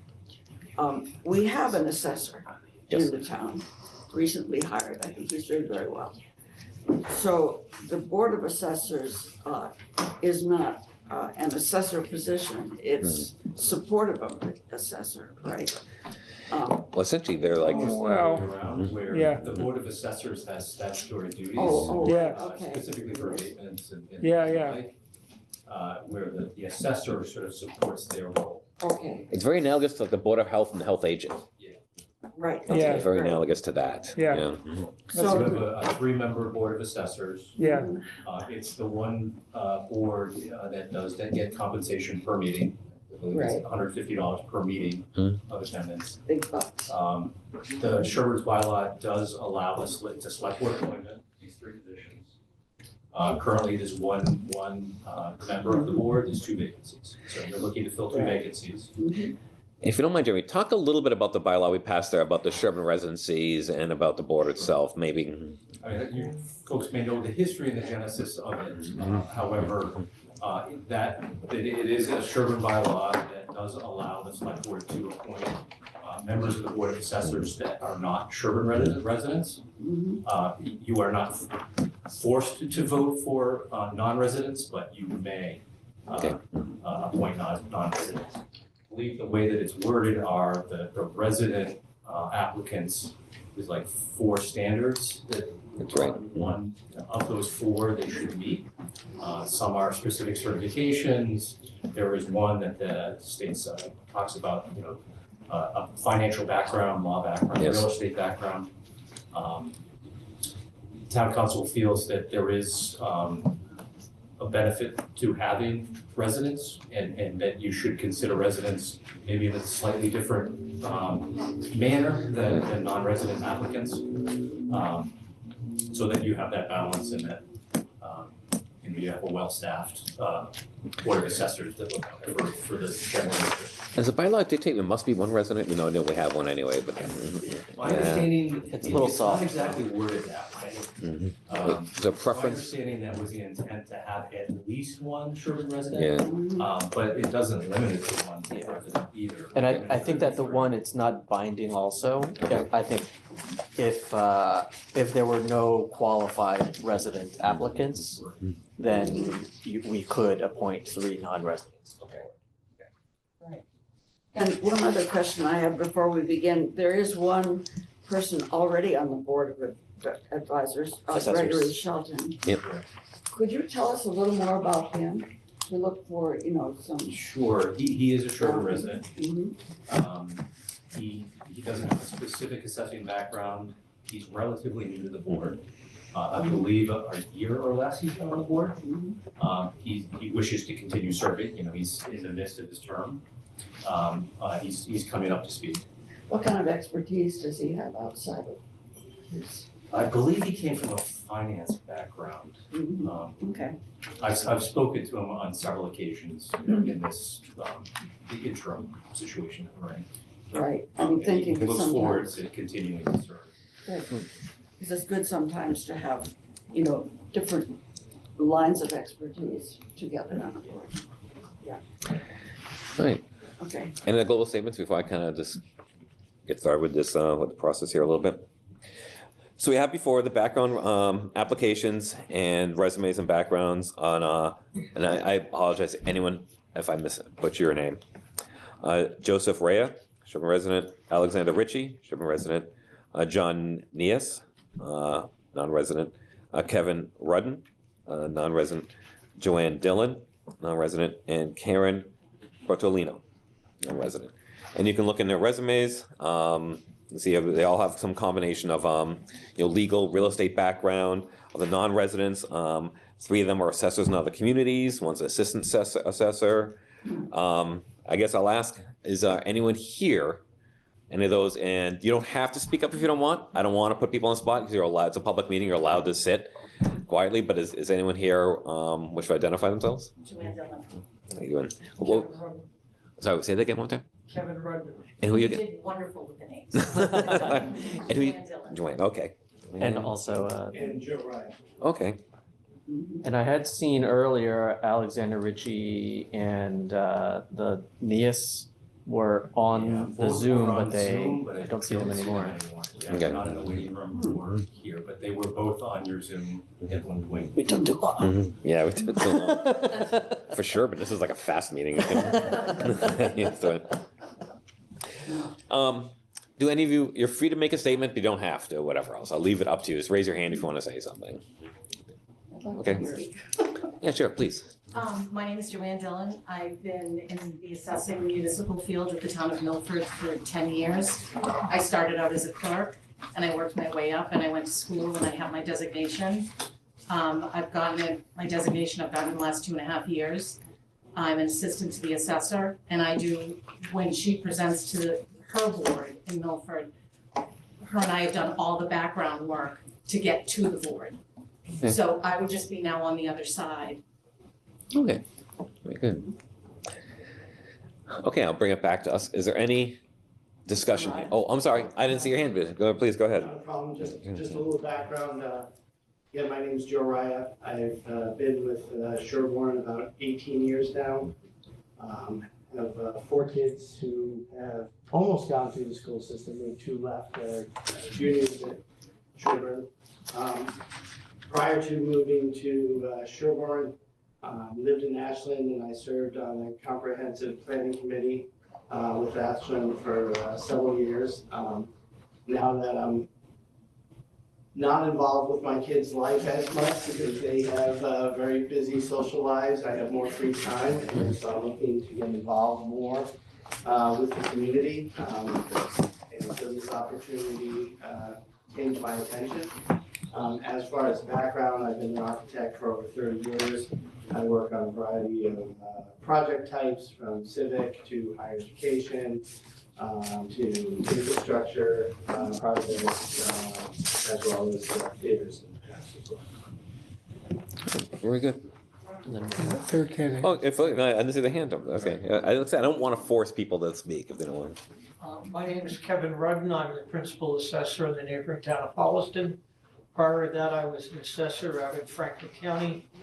And I've been a board member of the town of Mendon, where I live, for, I believe this is my 11th year.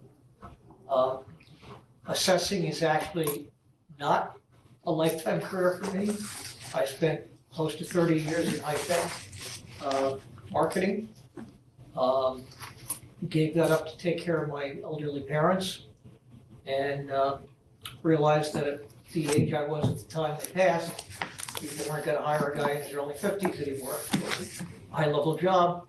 So I was going for all the accreditation work while on board at Mendon, and I just went into it. I'll also point out that the board at the time were the data collectors for the town. So actually, my first 6 years as a board member, I was out in the field every weekend doing all the data collection for the town.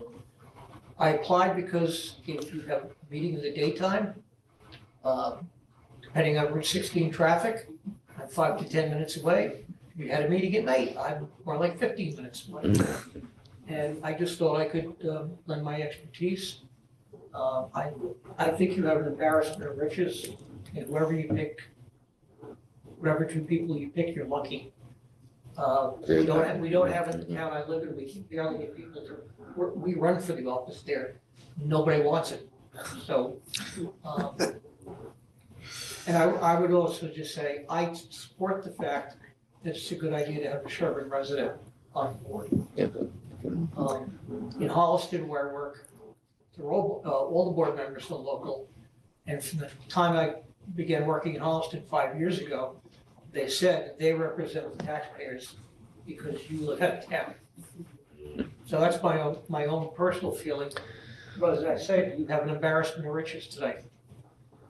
I agree with that, and thank you all for applying. Absolutely, thank you. All right, I guess I'll open up the discussion amongst the board. I guess give me some thoughts. Yeah. I had 2 I thought it was the one that. I had 2 candidates that I thought were the strongest based on my evaluation. Do you want us to recommend individual candidates? Before Or you do you do want?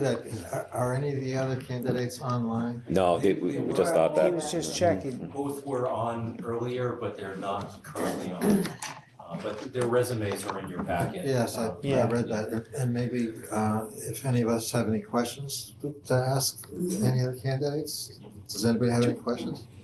Well, certainly, we can certainly ask it within our dialogue. I just want to start the dialogue amongst the board. If that's asking a question, just let me know, or just give me your thoughts, let's start the process. You want to ask a question, Paul? No, I just procedurally wanted to give everybody a chance before. Yep. We I'd like have, to ask, I'd like to ask. Yeah, a question. you can always ask questions, even amongst our dialogue ourselves, you can always ask when people are here. Yeah, I mean, we have 6 really well-qualified people here, so this is going to be very difficult. I wanted to ask Mr. Raya, the architect, how do you see your experience in architecture sort of playing into a role as an assessor? It sounds like a silly general question, but actually, you may have specific ideas about how architecture, how knowing architecture and construction would be of help as a member of the Board of Assessors. Sure, no, that's a good question. I think there are a couple of perspectives. I think as part of developing projects, we have specific goals, but the finances and budgets of projects are, for most people and for most organizations, it's a reality.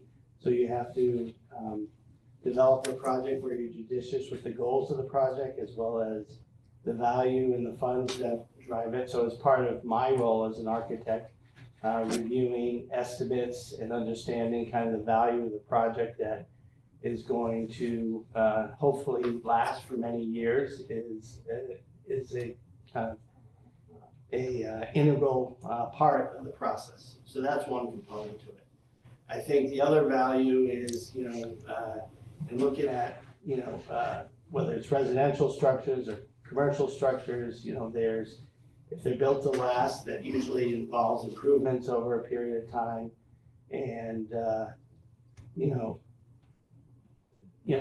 beauty's in the eye of the beholder, but, there is value to projects. I mean, in terms of how they look. And, some people would have one opinion of how a specific structure or building looks, and they say, well, that's not my cup of tea, so I don't see any value to it. I think as an architect, we can bring a broader perspective and try to understanding what the goals of the project was, where it's located, and the value it brings, regardless of a specific, more subjective perspective. Those would be my 2 responses. Anyone else on the board, either questions or just general discussion? Well, Jeff, I think you had started on a comment or discussion, and then you sort of got caught up, so. Well, I didn't know the sequence, what's a good sequence, but I. No, once we bring up to here, you can always Yeah. question. We don't have to be that formal. We want to ask a question, Yeah. ask a question. I mean, or. No, I don't have any wanna make a questions. I statement. just, in reviewing the backgrounds, I totally agree with one of the candidates and with Marion. They're really all 6 strong, but there are 2 that I thought were, It's a tough choice. 2 that I was particularly feeling would be most appropriate. So, but do you want to, what's the best way to? Just throw it out there, man. All right, the two that I would support is John Naas and Joanne Dillon. They just seem to have the most, John's been on the assessors in Hopkinton and Norfolk, and I think Joanne Menden, I think is right. So they both, I think it's we're not a huge group, and I think they're a strong experience in other towns in the same role will be allow them to get up to speed more quickly, in my view. Do you think there's anything to the, I know we have one Sherborn resident on there, but, council can advise that there might be a preference if they're qualified. Do you think? Yeah, we have 2 Sherborn residents. Well, one currently on the board, 2 applying, 4 non-residents applying, but 1 currently on there. This would, put in the same balance we had before, 1 resident, 2 non-residents. Do you think that factors into that at all, or? For me, it doesn't, because I think it's, well, we want to have a resident there. I think having expertise in the 2 people, the first one, John has a little bit more experience in assessing, and I thought Joanne had assessing experience, but also banking, lending experience in terms of mortgage work. So I felt that both brought strengths that would be more significant in aggregate across this. So I just, I like I said, any of the candidates is strong. I just felt those some. so I got 2 different ones I want to. Okay, go for it. My notes are gonna go crazy here. First of all, I like the idea of a Sherborn resident being added to this. We have Sherborn residents who are willing to serve. They're committed to the community, they're part of the community. So I like Joseph Raya,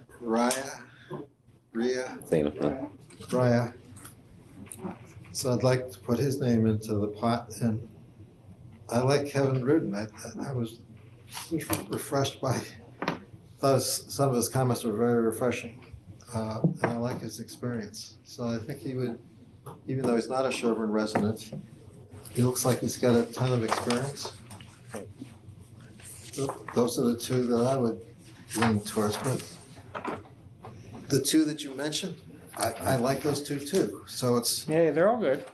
it's, I guess the first question is really, do we want one resident and two non-residents? Or do we want two residents and one non-resident? To me, it's close. I slightly bias two residents. But if someone was so strong, I could shift that. Do you know what I mean? It's not so black and white. I'm only gonna look for that. Do you know what I mean? But I would actually, my slight preference would be actually two residents, one non-resident. Non-resident would be a professional assessor, advise also the group there, and kind of to engage the community. But I'm not hard and fast to that one there. And I'm so surprised you didn't pick the lawyer. It's 9-5. I would have bet my house that you would have picked the lawyer. but let me just add You one want to thing bet to houses, this, we're that- talking about assessing. that anybody that we pick who's not already licensed is supposed to take a bunch of courses. So what we've done historically here in the community, people run for the Board of Assessors as citizens, and often they have gotten elected in the past, not because they have resumes that say they've been an assessor in all these different communities, but that they're willing to go get the training. And they're given a year or two to get the training. I don't know what the length of time is, maybe 1 year. 1 year to get the training. So that kind of equalizes the opportunities, if you will. So even though someone may not have on their resume right now, assessor, they have to do the training. Now, the one was one of the things we stated when we actually kind of pushed for that bylaw modification for keeping the resident on there. Yeah, I mean, I'm kind of torn on it because I know through conversations with our previous director of assessing, and then also one of our previous board members who was the person who pushed to make it an appointed position and therefore to allow non-residents, is that it is a very technical role in that there's a lot of details about assessing that people who are in the world of assessing and have experience with it sort of inherently understand, and that it makes their meetings go a lot smoother and more efficiently because there isn't a lot of sort of explaining how this all works to the sort of the greener members. And I think that was at least part of the motivation behind why they pushed to make it an appointed position instead of elected to begin with. And that subsequent to that change, that the Board of Assessors meetings, became a lot easier in one way or another. So that's, I'm weighing that on one hand, right, is that having a lot of assessing experience, 2/3 of the board having experience is advantageous. But then we do now have this sort of opinion from town council that that perhaps we should prefer having more residents on the board because there is an advantage to that. And so now I'm on the fence on it. I do remember this well, because again, I was the one that pushed to kind of put that resident aspect in there, because it was kind of a little counter push to make them just blank and make it like just open, where it can be resident, non-residents, and put that bias in there. When that was done, there was a certain, that narrative that you just said was under a time where we weren't getting qualified applicants in internal. Do you know what I mean? It was much more difficult back then. And it was also elected kind of a popularity contest. And I think there were challenges. Nonetheless, Sherborn did operate reasonably well over all those years. That's why I kind of like two residents and one professional assessor, because you will get that. We have very rational people that listen to the advice of a professional assessor, and I think there'll be an influence there, which is why I kind of like that. And I'll be honest, I like Joseph Rhea. Yeah. I do. And Joseph, are you rational? Are you gonna listen to the opinion of a professional assessor? On a good day. Exactly. You know, to the point where I'm almost about to make a motion just for him for now, and then maybe discuss the next one after that. I don't know what people's thoughts are on that. That's fine, Yeah, I'm you with can- Joe. You're the chair, you do what you want. Right. For 20 more minutes. Well, I think the only thing I'll say is assessing is different than any other group in town because knowing what's occurring in other towns, it's a market-based job. So knowing what's going on real estate-wise in a diverse group of towns makes them more effective, in my view. It's not just a skill set, it's the knowledge of real estate in different sized communities and different trends that are going on. So I'm still in favor of 2 professional assessors and 1 resident. And do you think this internal applicant we have as an architect with 25 years, I think that gives a pretty good knowledge of like, you know. I don't know if that has anything to do with financial valuation. I don't know whether it does or not. But the thing is that I think, correct me if I'm wrong, I thought our current Sherborn resident was also not experienced at assessing previously. Is that accurate or? That's correct. Yeah. He's becoming So experienced. I would err on the side of bringing in 2 people with assessing experience myself. That's a split decision. I'd like to hear everybody's kind of 2 top candidates tentatively. Mine are very tentative, and then let's talk about. Jeremy's got a suggestion. Yeah. I think by way of that perspective, you do have a professional assessor that's on staff. Yeah. That supports that. Yeah. That has worked in other communities and is involved out there with all the other assessors, you know, in regular events and meetings. So you do have that perspective as well as the board. I mean, I've made the same analogy to like a board of health or whatever else. I mean, the board of health people have their health agent to advise them. And yes, they happen to have backgrounds in it when they get elected, but they don't have to.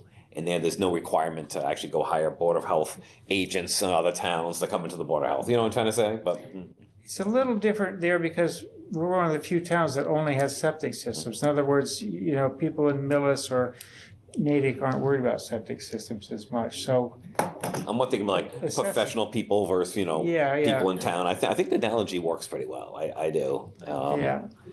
Yeah, but we've also on our Board of Health, we generally have been getting, you know, pretty professional people on there who also are residents. Yeah. You know, and so again, it's like if we had multiple professional assessors that were residents that were applying, it'd be like a no-brainer. Yeah, let's put those people on, you know. I mean, that goes to almost all of our boards. Right.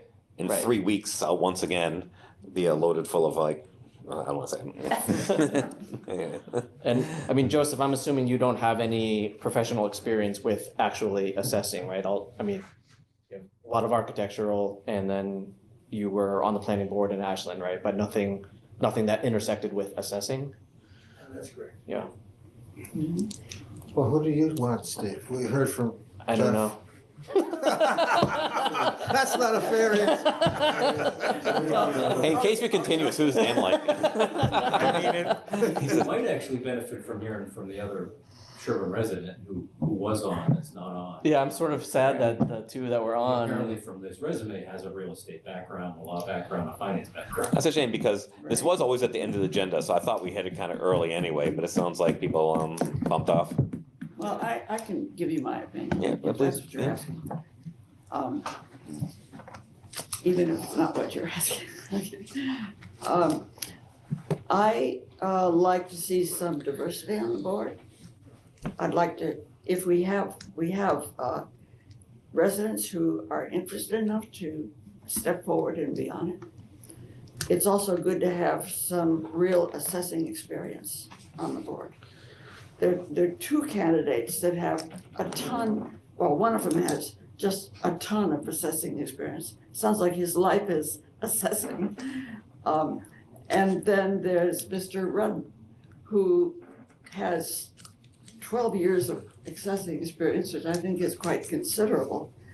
But I like the fact that he comes from a different field. And, you know, it's just a broader sort of look at things. and has served as an assessor in other towns, and been active in the assessors organization, MAO. So Mr. Rudden was one of my candidates, and the other was also Mr. Raya, because we have two qualified candidates that are in town. One is more law, one is more architecture. Neither of them are directly assessing. I like the fact that Mr. Raya and Mr. Rudden showed up tonight.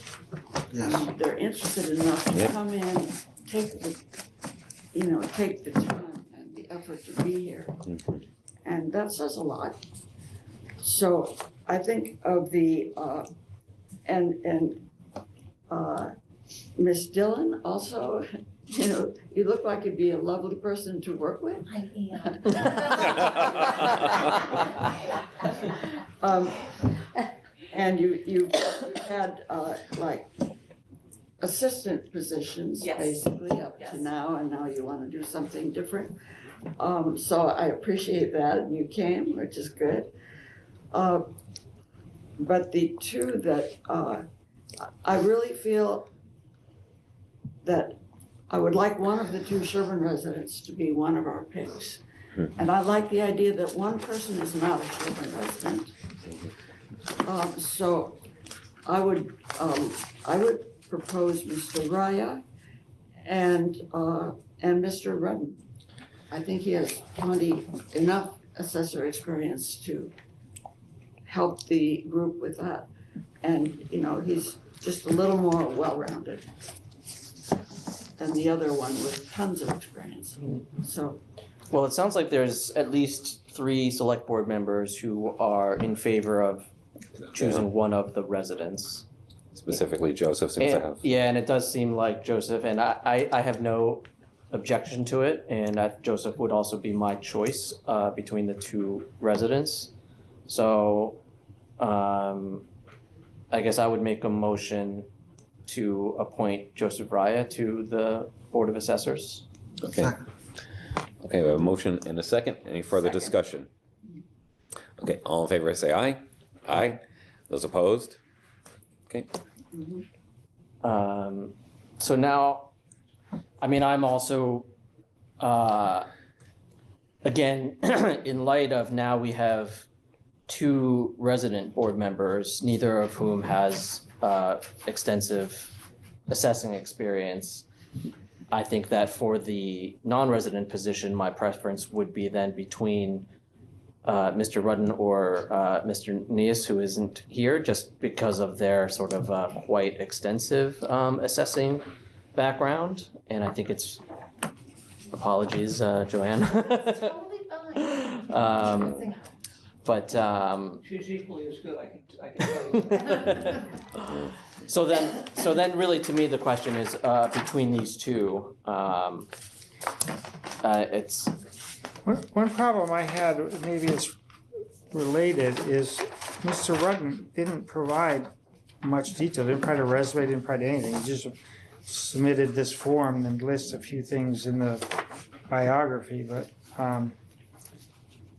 I felt that he didn't show enough depth in his application. It's kind of split, so I'm a Brown alum and he's a Brown alum also, but I just felt Mr. Reyes, he's the principal assessor for Town of Hopkins and former chief assessor for the Town of Norfolk. He has the MMA, RMA, and CMA designation, and he's a former chair of the MAOO Professional Admissions Committee. I don't think he can get much stronger assessment qualification. I think they're both strong, and you're right. Who is it? Nias gave us this kind of bullet list, not a resume, bullet list. But I will, give credit to Mr. Rudden, who showed up, and to me, that's kind of equals out. Yeah. Does that make any sense? I don't think it equals out in my mind, but it's. But I do believe that showing up does show something. Yeah. Well, they may have a professional commitment or some other, I don't think that's. Not this late in the agenda, not this late in the night, absolutely It's not. not in person, but John was on the Zoom for a short amount of time. I mean, so, and I could go either way. And I had a bias toward Nias a little bit only because, and I can't say who, but I know someone who actually works for Hopkinton and spoke well of persons. I called them up, earlier. That's all it is, so I kind of got that reference in there. I know someone who works for the town of Hopkinton and gave a good reference to that, but that's all. You Well, know I what would mean? But- feel comfortable if people think it's appropriate to make a recommendation for John Nias then for the second opening. So I would move that, to see if anyone wants to second that candidate. I'll second it. That's the direction I was leaning for the two. Yeah, I'm not leaning that way so much anymore. I'm back to the guy who showed up here. You know, I am. I think John Nass has incredible assessing experience, taught courses. He knows his stuff, for sure. But I just think that, in my view, Mr. Rudden, who's here, sorry to talk about you with you sitting there, but I think 12 years assessing is considerable experience. And involved with the organization. He's assessor for Holliston. And you said 2 other towns. What 2 towns have you worked with and what did you do? I was a data collector in the town of Mendon. As part of my board duties, we later, because our board is now 2 professional assessors and our police chief, we gave up our stipend and outsourced that role. I was what was called the administrative assessor, which is the same as being a principal assessor, in a smaller community out near Amherst. I just also point out that both Mendon and Holliston are well on septic systems. So, since somebody mentioned that as an issue. So I'm well aware of real estate issues with septic systems. Mr. Waldron wants to know every company I worked for in those 25 years, or I'm in my 41st consecutive year of serving in elected or appointed town boards and committees in Mendon, including planning, zoning, conservation, select board, currently chairman of the Board of Water Commissioners, and on the Board of Assessors. That's a good volunteer experience. Among the companies I've worked for are Data General, digital consulting companies that did high-tech PR marketing. My last job was as director of software marketing for a company called Duck Creek Software. I'm sorry, I didn't think it relevant to the position. Yeah. All right. I don't know. Jeremy, do you have any thoughts or insights Yeah. into these candidates? I don't know if you've done any more. Well, can I make a motion? Well, there's already a motion. There's and a second on- motion on and a table. second for the guy, whatever it is, Nias. John Nias. Yeah, right there. And I think this is just in the midst discussion and we're asking some additional questions here. I don't know if I want to, what do you, give me your thoughts, Paul. Well, I had said at the beginning, Rudd That's right. Yeah, you did. Yep. Let's keep the score. and Rhea, Rudd, A, because he's here, B, because I like him. Took a like to him. Very, very personable. He has the kind of personality that I think would get along well with the town. It's so nice to have somebody who knows how to treat the public. I mean, these positions, all these volunteer positions that you have served on in your community, the one thing that has taught you, and I think has taught me, is that as a government official, you need to relate to people. You need to be able to hear what they say and respond to it. And in the brief conversation I had with you before this meeting, you had those qualities. I was impressed with that. So those are just intangible things. It's just a judgment call Sure. on No, I get a 5-minute discussion. But he had that quality that I think provides the service function of any board. yeah, you want to have competent people, but you also want to have somebody who relates to the public. You mind asking one thing, Kevin? So, what is it? You probably know our existing assessor, right? Yes, very well. Now, because you've overlapped, I think he worked at Holliston too and stuff like that. Robbie started his career in Holliston as the assistant assessor. I know him primarily from his last day in the town of Easton. Okay. Do you think you can have that, like, what if you guys disagree? Do you know what I'm trying to say? Something? Do you think you can separate any personal relationships you have there? Because that comes in a factor too. Do you know what I mean? Where it's like you have staff and you have committees, and sometimes like we have to make decisions against people who are friends. You know what I mean? Some people even recuse themselves. What's your thoughts on that relationship? I wouldn't have a problem telling him I disagree with him. Okay. I think we're all colleagues, whether it's, John Neese or Joanne or myself. We all know each other. We all run in the same circles. I've known Joanne for over 10, like 15 years, and her boss. And then I've known John. John actually taught me one of my courses for my accreditation. So it's more, I don't have a problem telling somebody when I disagree with them. I've had those conversations with our manager. Yeah. I mean, I also salute the flag and do what I'm told, but if I have a disagreement, I will express it. Okay.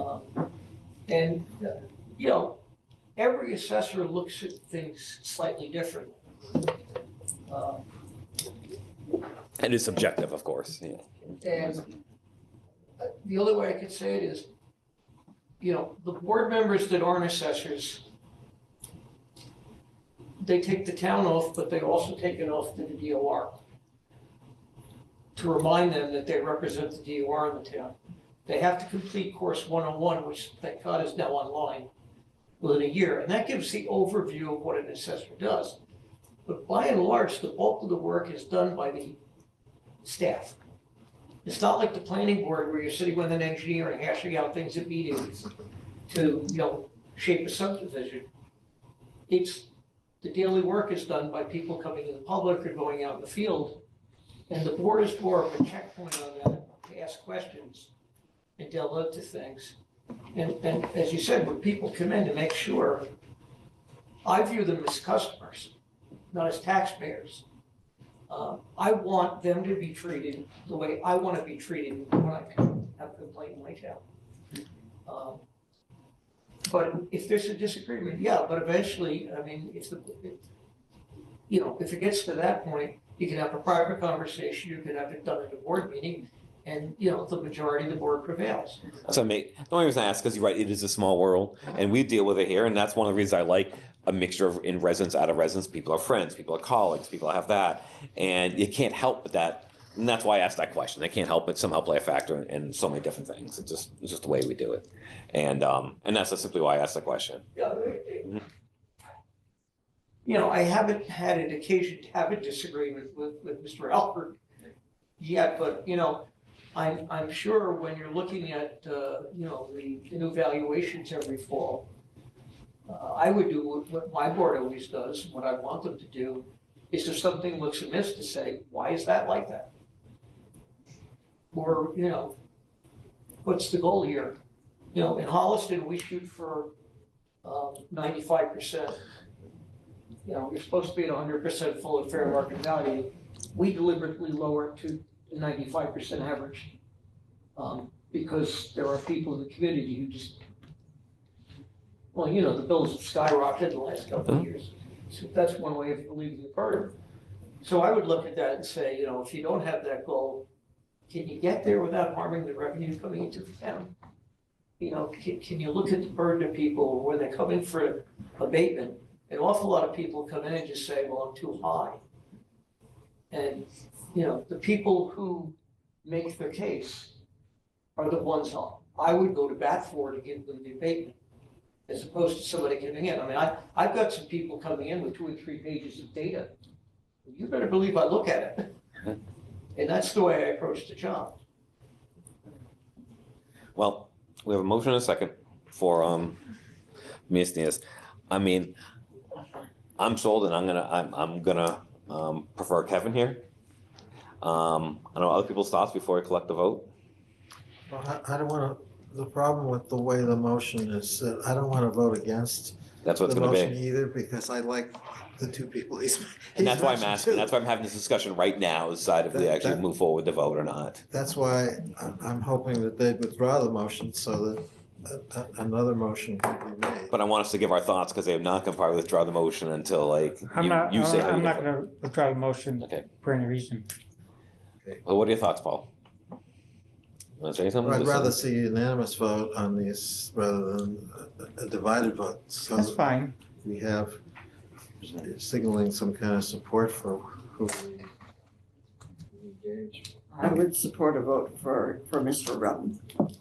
I would support a vote for Mr. Rudden. Is your thoughts the same as before? Yeah, same as before. I mean, I think should the vote for John Neese fail, I am happy to vote in favor of Kevin Rudden as well.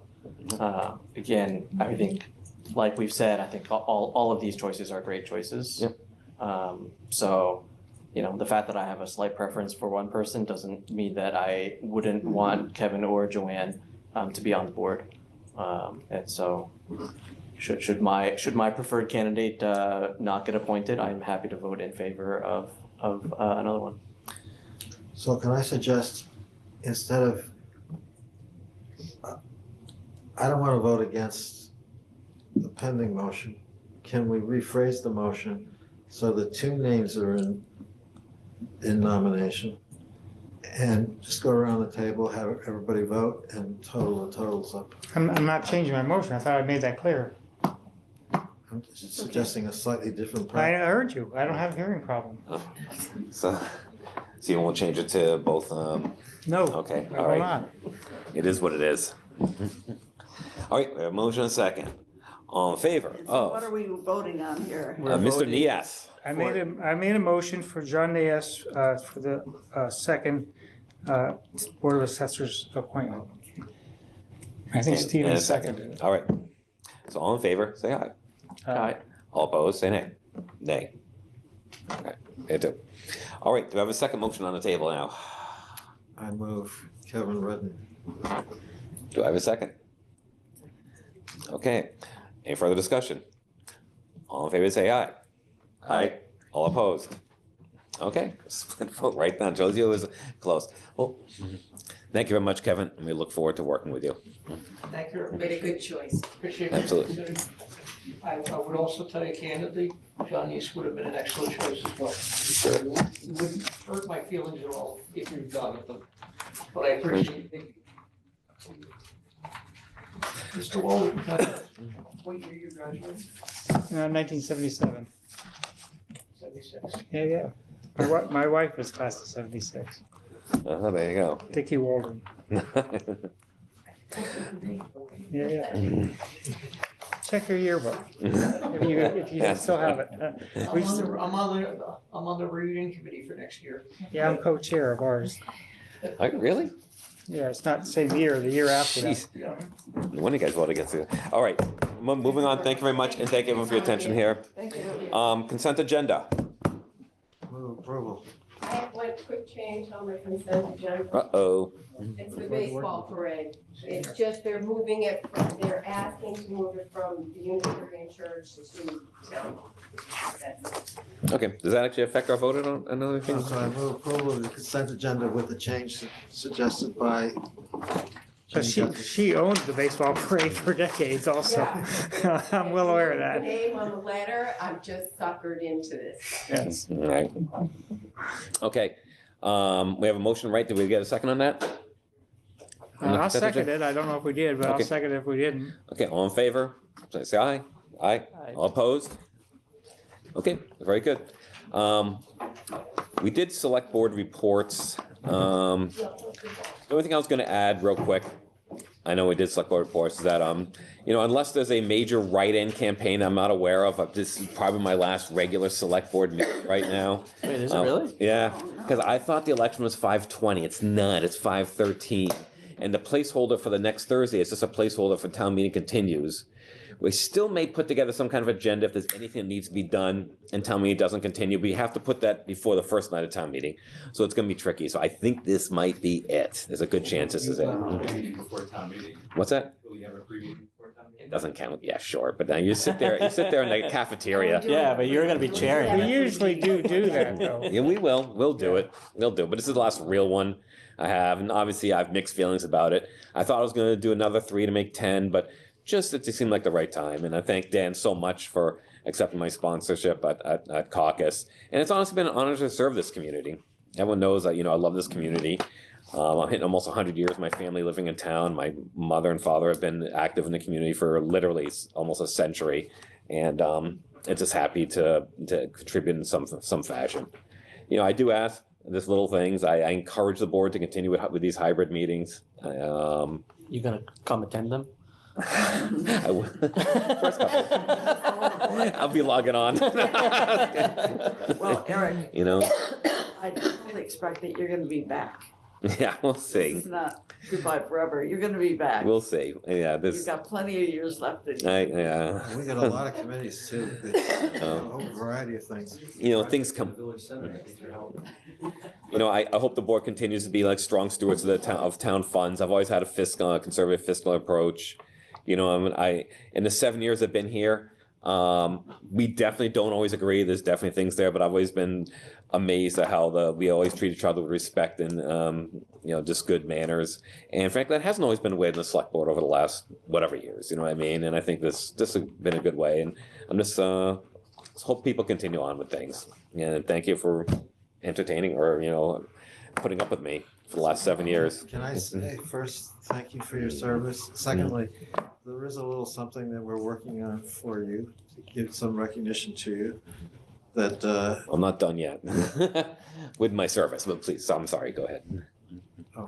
I didn't mean to interrupt you. No, go ahead. No, I didn't mean I'm not done with talking. I'm not done with my service. That's how, but keep going. No, we had something we're working on behind the scenes to. You'll never guess what it is. Can I put it next to my mom's chair? You got a pair. Well, Very nice. Thank you so much. Like I said, this has been an honor. It really has. And it's been something, go on. I mean, one of the things was I know in 2 weeks would be my dad's 101st birthday and my mom's 100th birthday would be coming up in December or whatever. And it made her particularly proud when I got on this. And that's something I always remember as well. Just on a personal note. I just hope I added some value to the community over the last 7 years. oh, for sure. We'll see you in Eric, 50 so years. much. Yeah, exactly. Are they still alive? 46. No. My mother, she turned 101 last week. That's right. Congratulations. Yeah, Yeah. that's right. We were saying that before. Yeah, That's yeah. amazing. She turned 100 a year ago. I didn't go this time. She turned 101 last. She grew up in. Did she grow up in Dorchester? No, Okay. she's not. I'm She was confusing her born with in your mother? Manila in the Philippines. She was born Yeah. in the Philippines. I think my parents overlap with your parents. Yeah. Well, I must. Oh, that's the only thing I was gonna say in the select board reports. Okay, That's all. I have to say something. This is not a select board report. Doesn't have to go in the minutes. I want to just appreciate Eric so much. Yeah. You've done an excellent job as chairman. Keep us right on track. Move it along. And, I knew when you were painting houses with Brendy that there was a future for you. Remember that? That's right. Matt and Brendan. That's right. It was Matt and Brendan, yeah. So, yeah. I still remember the first time I encountered you. Oh. I was on the housing partnership. That was how I got started in all this BS. And so one of the sorry, Probably a planning board. one of the things that I was on as part of that was the rebirth of the land acquisition committee. That's right. And so it was like my first town meeting of any kind, basically, and I was like, who are all these people? And you were one of the people, probably planning board representative or something. Right. And I don't remember what we were talking about, what you said, but I just remember whatever you were talking about, I was just like, who is this guy? This dude is freaking smart. I was like, he knows everything. And, yeah, that was my first impression of you. I'm sure you don't even remember that meeting, but, I know my first impression was you when you stood up on bloody Valentine's Day with that whole development and thing and gave an incredible speech. Remember that? no? Remember on Valentine's Day we had that 41 North Main. We had that whole group meeting large about group it. meeting. Yeah, That I large do. meeting, whatever. Yeah, And you incredibly eloquent, sweet. Remember that? I don't. What'd I say? Maybe you need to help him work on his commencement address also. All right, so thank you all. That's all. Yeah, and I would just add, Yeah. you and I have been sort of joined at the hip because we're Absolutely. co-timed on reelection, so I just Aye, want aye. to thank you for being a really good partner. Oh, thank you. Absolutely. So what about the town administrator report? Let's get to it. Town administrator report updates. Sorry about the first time I met Eric. It was years ago in Framingham. He was a part of the hiring committee for, well, actually, I was hired as project manager to support you. That's right. That's right, for a few months, absolutely. Remember that. I found an old memo you wrote to me the other day. It's actually kind of funny, yeah. But we have some roles for you to fill. Oh, So thank we're you. not gonna Let's see. Like the assessors, we all kind of know each other. I have just 4 quick updates on the TA updates. There was a kickoff meeting for the Pine Hill HVAC project earlier this week with the contractor and the engineer and the schools and myself. That's moving along well. We'll have an agreement in place shortly, but the contractor submitted a schedule that will meet the time requirements at the school, such that through the course of the summer, all the equipment will be in place or put in place while the kids are on break and prior to September. Refresh our memory too, it's just the cafeteria. Correct. Did they decide on the library? And the library. Like Yeah. those two were The doing base bid was Yeah. the library, alternate one was the cafeteria. cafeteria. Are they doing those two? Only those two, Okay. based on the reserve fund transfer that Yep, help fund the balance and the school Yeah. fund. I just want to correct my understanding. So, Thank you. and at some point, we will probably revisit the auditorium, but in the interim, we'll work with the schools to get mechanical ventilation in better shape. We'll continue with the schools. Pine Hill needs. Another update, Sean and his group have put in the foundations for the banner poles at the split. Shortly, the poles will go up and the old trunks will be coming down. If anybody knows anyone that wants the wood to make benches or the like, resource might be neat. You're putting up what, a banner, what? There's, Poles. instead of where the banners are at the split, Yeah. that used to be between the trees that have deceased. Large stumps There now. are flag poles. Our large stumps. Banner poles that will hold the banner. Those are, So the trucks are gonna be cut off? yeah, Part of to be removed. That's kind of sad. So that's good news, good progress. Heard from the Recreation Commission and Dave Welsh that they're implementing a trial of a court reservation system for the tennis courts at Laurel Field. So they're gonna try that. That'll give preference to Sherborn residents to sign up for court time for pickleball or tennis.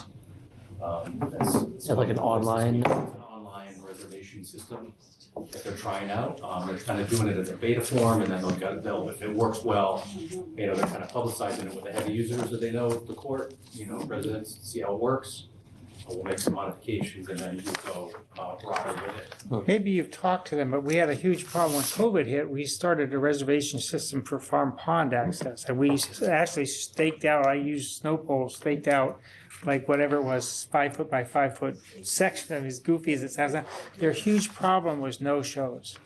So the problem was there was no cost or commitment of reserving something, but then there was large vacancies because people didn't show up. Yeah. So they may have to think of a way that you could charge, but we didn't really want to do that. So then they came up with a concept that I think we ended up implementing where if you no-showed twice, then they didn't allow you to make a reservation for another period of time or something. I'm not sure the details, but making it easy to sign up, it sounds like a good idea, but if people see there's no penalty to being a no-show, then you can have a court sit vacant.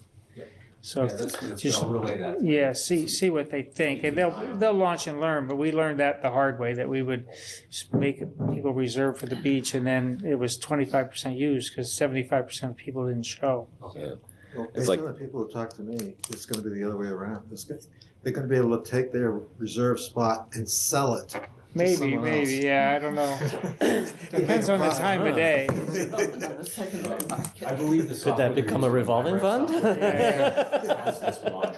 Exactly. Yeah. Yeah, they may have a better system now, but But that had come up with the discussions of the capital project, and they're trying to answer that. yeah. And then the last update, Mandy May was with us for a bit earlier, but I see Sean's still here. Just wanted to make sure everybody knew that our new roundabout won an award. The American Council of Engineering Companies of Massachusetts recently had an annual awards event. And our new roundabout, or your new roundabout, was awarded a bronze award. And Sean and Addie Mae went and received it this past week. So congratulations to all involved with that project. And, Was there a check associated with it it? wasn't a check, but there was a nice, it was an award that probably is gonna be framed and housed somewhere. Sean, is it going up at Public Works, or could we show it here at Town Hall for a bit? I may share it at Town Hall, but I was gonna frame it and keep it at Public Works. Great. Can we put it on the obelisk? We cannot put it on the obelisk. Congratulations, Sean. Yeah, Congratulations. it's very Thank you. good. It was a great event. It was a great honor for us to go in and accept the award. It makes me happy every time I drive through it. Yeah, me too. I know, it's beautiful. I It's a feel much beautiful safer. roundabout. It looks great. It makes the whole campus look like a campus. Yes, but again, I feel much safer when I go through there. Yeah, it definitely People is. actually stop now. When I'm going around the circle, they actually stop. I still think the Maple residents probably appreciate it the most, because they could never get out of that street. Mhm. 16 was going straight through. When you come in rush hour in the morning, trying to come out Maple Street was a Impossible. nightmare. I don't know how. So there's been no accidents. That is incredible, because it is a little bit. A report of a single accident. Yeah. Come on, knock on wood for us. Every other week, there was a fairly substantial. Yeah. Yeah, Because yeah. there's a little bit of like dodging and weaving going on in that Yeah. thing. There are times where I'm like, that guy doesn't know how to do a roundabout. Yeah. People Why do they don't slow down? care about going around the roundabout. If there would be an accident, not that, but it's going to be a lower speed one. You can just tell, because they're not flying up and so on like that. There's a little momentum, I think, when some people are coming down on Washington Street. There's some people just hit it and keep going. But I'll say I obviously drive across it almost every single day from Maple Street, and way easier. It used to be way easier. Yeah, it's very good. And I just want to add, though, that, the kiosk, the obelisk or whatever, really made a difference, Yeah. too. I'm not sure if that was recognized in the award, but, the functional aspect are terrific. But I'm glad we got the historic obelisk, and thank George Fisk and their team for Well, speaking of recommending that. intersections, are you gonna mention where we stand on our town center road design? Sure, yeah. Well, we have finally received from the consultant a draft scope and fee. So Finally. that did take some time, a little longer than it probably should have. But we'll be regrouping as a working group to review that draft scope and fee and, report back to the board when we have something more substantial to report. That does make me think of something. So I do have kind of two extracurricular activities roles on the select board, and that is pretty much with that roadway design and with the library litigation, which is still alive. Let's just say that much. It's with the architect. Yeah, I don't want to get one. Is there- yeah. So all that being said, I guess it's up to this board of what they want my role to be, or if you want to assign someone else to those roles or whatever else it is. But those are two which I kind of more or less some active involvement and engagement with. I mean, with many things, but those two in particular. I would like you to continue in both of those roles. I second the nomination. I mean, I can't like speak for the board, like for example, we had the thing with the architect where we said, okay, can we spend this much money? Yeah, I could speak decisively like that. I kind of can't now. I can't be like, oh, yeah, go spend that money. You know what I mean? Well, you decide, because I was involved a fair amount too, so You were, maybe yeah, I could, definitely. I could be there with you, or if there's a meeting that you can't attend, I could attend in your place or something if you want. I get a sense, yeah. So we can think of that, but you and I have been pretty involved in the library for Yeah. longer than we intended. Like the consultant's gonna come with an opinion soon. And Yeah, whatever, yeah, so yeah. That's all. All right. Which just shows what a good thing it is, and I think I've seen this on this board. When people work in pairs on things. Yes, You're not a quorum, Exactly. but there's a Yep. little backup. yes. It's Especially huge. something important like Yeah, that. board of three is just awful, because you can't do anything. Yeah. It's huge, I think. And you can then report back, having got a little more detail. All right. Any motions? Okay, motion to adjourn. Do I have a second? I'll second it. All right. All in favor say aye. Aye. Opposed? Nay.